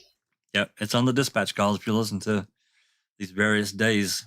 Pretty much Channel 4. I think there's a few other ones on some of the other days on some of the other channels, but it is. I heard that. I'm like, why the hell are you asking them their mileage for? That's weird. but they do. Aye. Check your Oracle, Wiz. Well, here's an overview. Doc was talking about this kind of shows, gives a really good breakdown of where everything is. So, walking across the berm there, or that cornfield from Avery to Kuss Road is not that far, but you have to travel. How far is it if you have to drive it, Jinx? If you go from Avery salvage yard, then down, isn't it like a 2.5 miles or something if you have to drive it? To go from Kuss Road to Avery's without going over the little thing, probably about 2-3 minutes. Yeah, probably not it's that about long. 2. Yeah, I don't think it's no It's like around the mile. block, basically. yeah, it's just down the block. And one of those blocks is the highway. I don't know how fast that roadway is, but if it's you have to travel down this way and then down and then come down that way. And yeah, then, you just go. It's pretty and simple. then around. Then we don't have that section over there.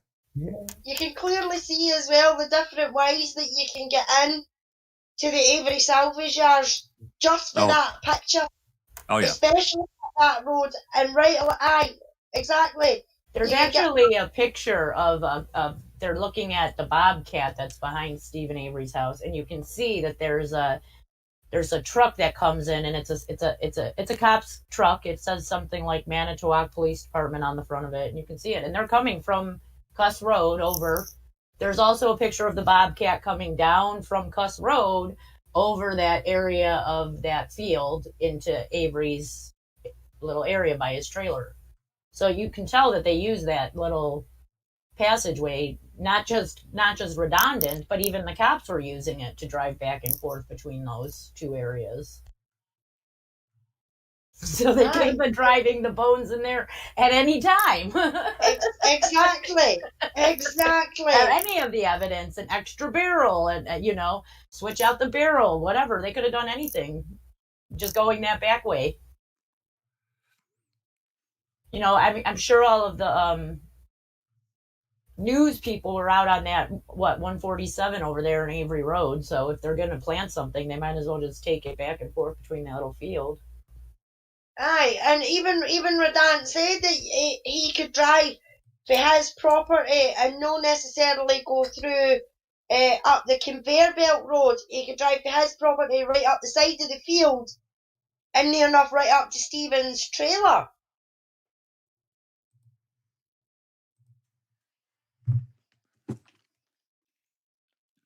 They definitely had easy access, across that area, and it was not that far at all. So, and then coming into the back way, that's to bring the RAV in. I think that's exactly what They could have happened. brought it in that way and then went up the back way, or they behind his house, like over that, after they got over that little berm or whatever. Yep. I don't know if they could do it that way. But there was also the conveyor belt that ran right into the Avery yard. I mean, they didn't remove that conveyor belt until after all this case happened. Yeah, and they Somebody built the berm. put two pictures. Somebody put two pictures together that I seen before of back somewhere in the quarry on sand, no print, no tire tracks, and then the next day, tire tracks. Off of the flyover video, it was two stills. Right, it could have been driven onto that through that field over there too. Wasn't that KZ that KZ pointed that out. Yeah. That was in one of her filings.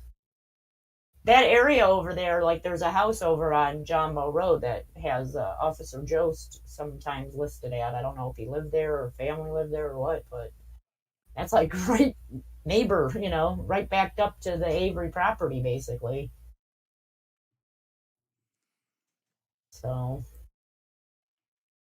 many ways to get in there. And like I said, they could have just driven right up Avery Road, went down the street, even on the 4th probably, or the 5th. Like nobody's watching that morning. Chuck is gone. Chuck is in, Crivets. They could have driven it right up the front gate. There wasn't no gate there. It was just an open drive. Earl wasn't there till 8 o'clock, 7 o'clock? I think 7:30, 8 o'clock. I think 7:30 or 8 o'clock. They could have just waited for Stephen Avery to leave, which they might have known, knowing that he was talking to Jody. They could have been listening to those calls right after they were made, or while they were. Well, if they went in, They went in through the main way and through the office, by the office. Mama Avery might have seen them. Mama Avery had left with Avery that morning to go to Crivets. Oh, yeah, you're right. And so did Brian and Blaine. Blaine was already out there, I think, and Brendan was. Brendan. And Chuck was already out there, and Earl didn't live on the property. So they had like 3 hours in the morning where there was like, who was on the property? Maybe Bobby. Yeah, but he very well could have been in bed, at that point in time. Sleeping. Yeah. Yeah, because he worked night shift. Well, he didn't get home till 6:30 in the morning. So they right. did it between 5 and 6:30 in the morning. That gave him an hour and a half to do whatever. And, What time and Brian didn't stay at home much. He slept at his girlfriend's, didn't he, all the time?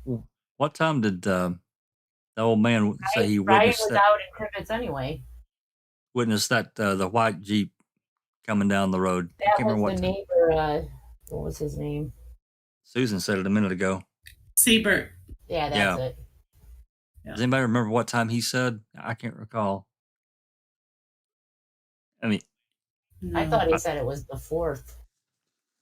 But that could have even been them planting the RAV in the quarry area, over in the bushes, over in that little forested area. That's right. Until they could get it on there on the 5th, knowing That's that right. they were leaving. Possible. Yeah, I don't think it was put there until late on the 4th, Right. early on the 5th. Late on I agree, and there's no way they would have used Avery. They would have went through the way.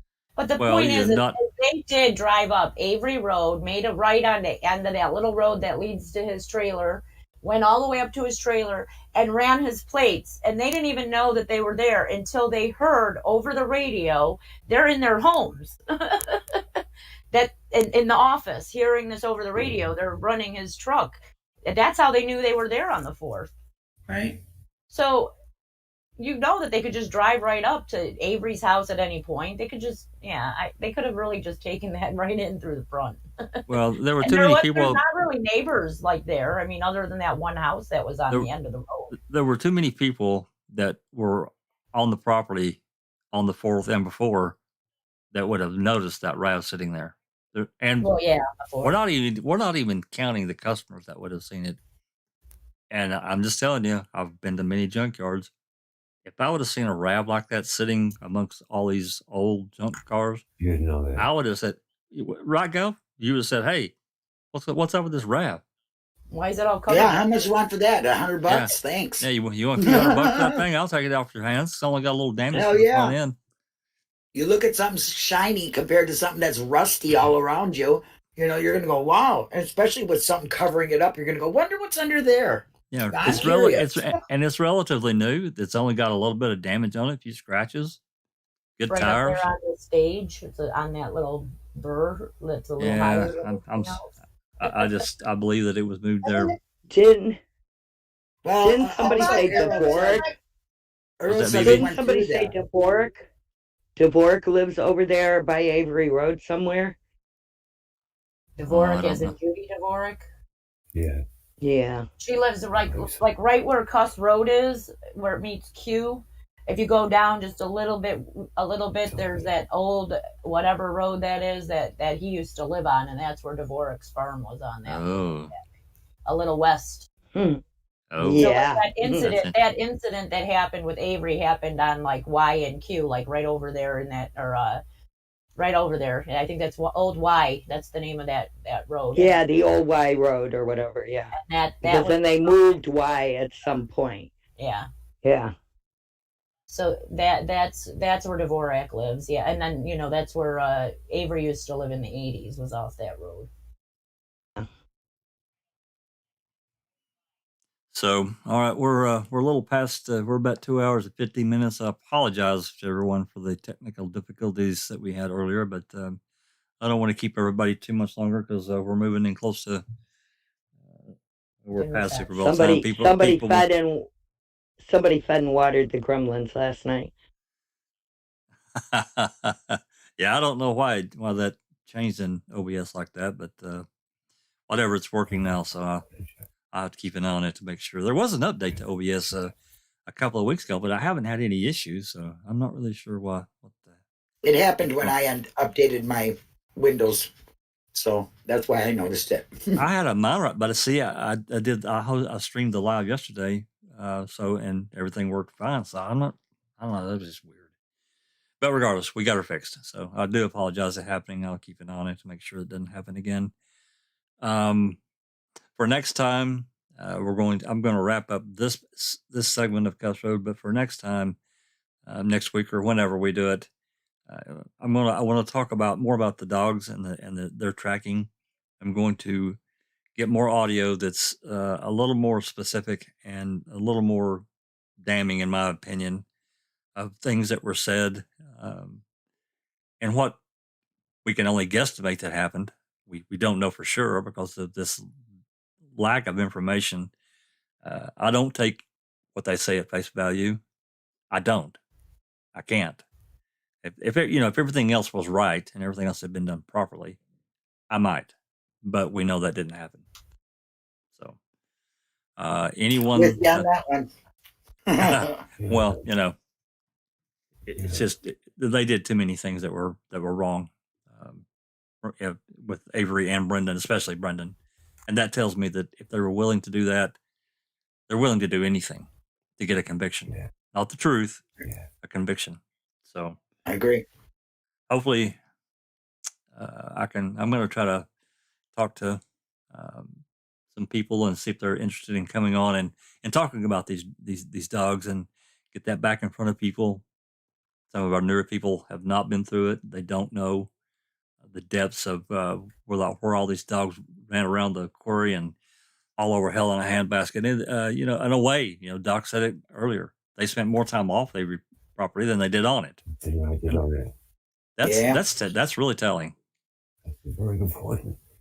Really, it sure is. Well, it looked more like a crime scene than Avery Road did. Oh, absolutely, it did. Way more like it. Yeah. So, anyone have anything before we head off? Just like to thank everybody. Thanks for coming. Thanks for joining in. Great conversation. Thanks, Jax. Absolutely. Glad we can do it. Anyone that wants to grab the mic, you're welcome to it.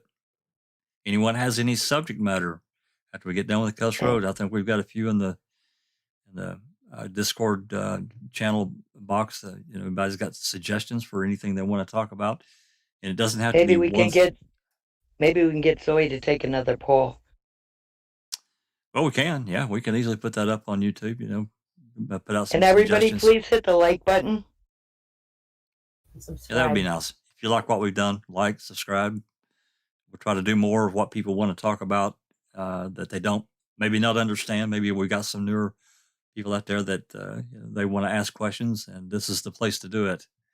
And we'll try to help you as much as we can, with the understanding that we know a lot, but there's things that we don't know. We can't get it. We've tried. FOIAs have been sent by many people to try to get certain things that they just will not release.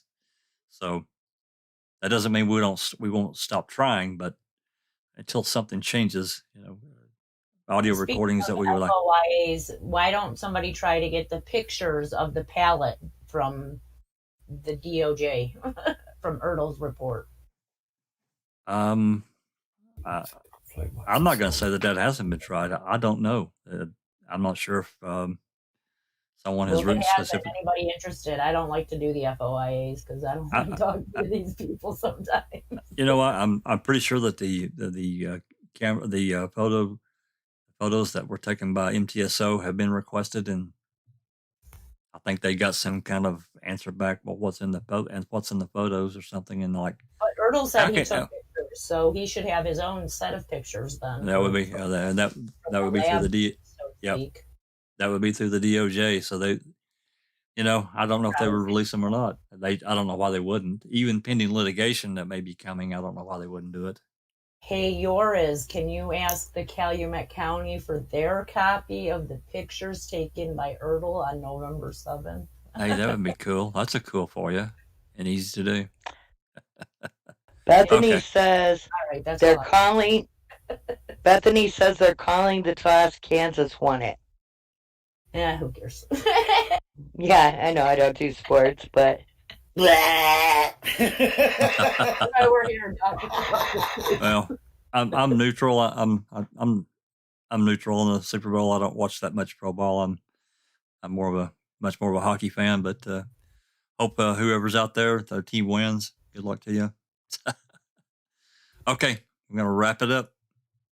This has been a Foul Play production, and we're done. And you're as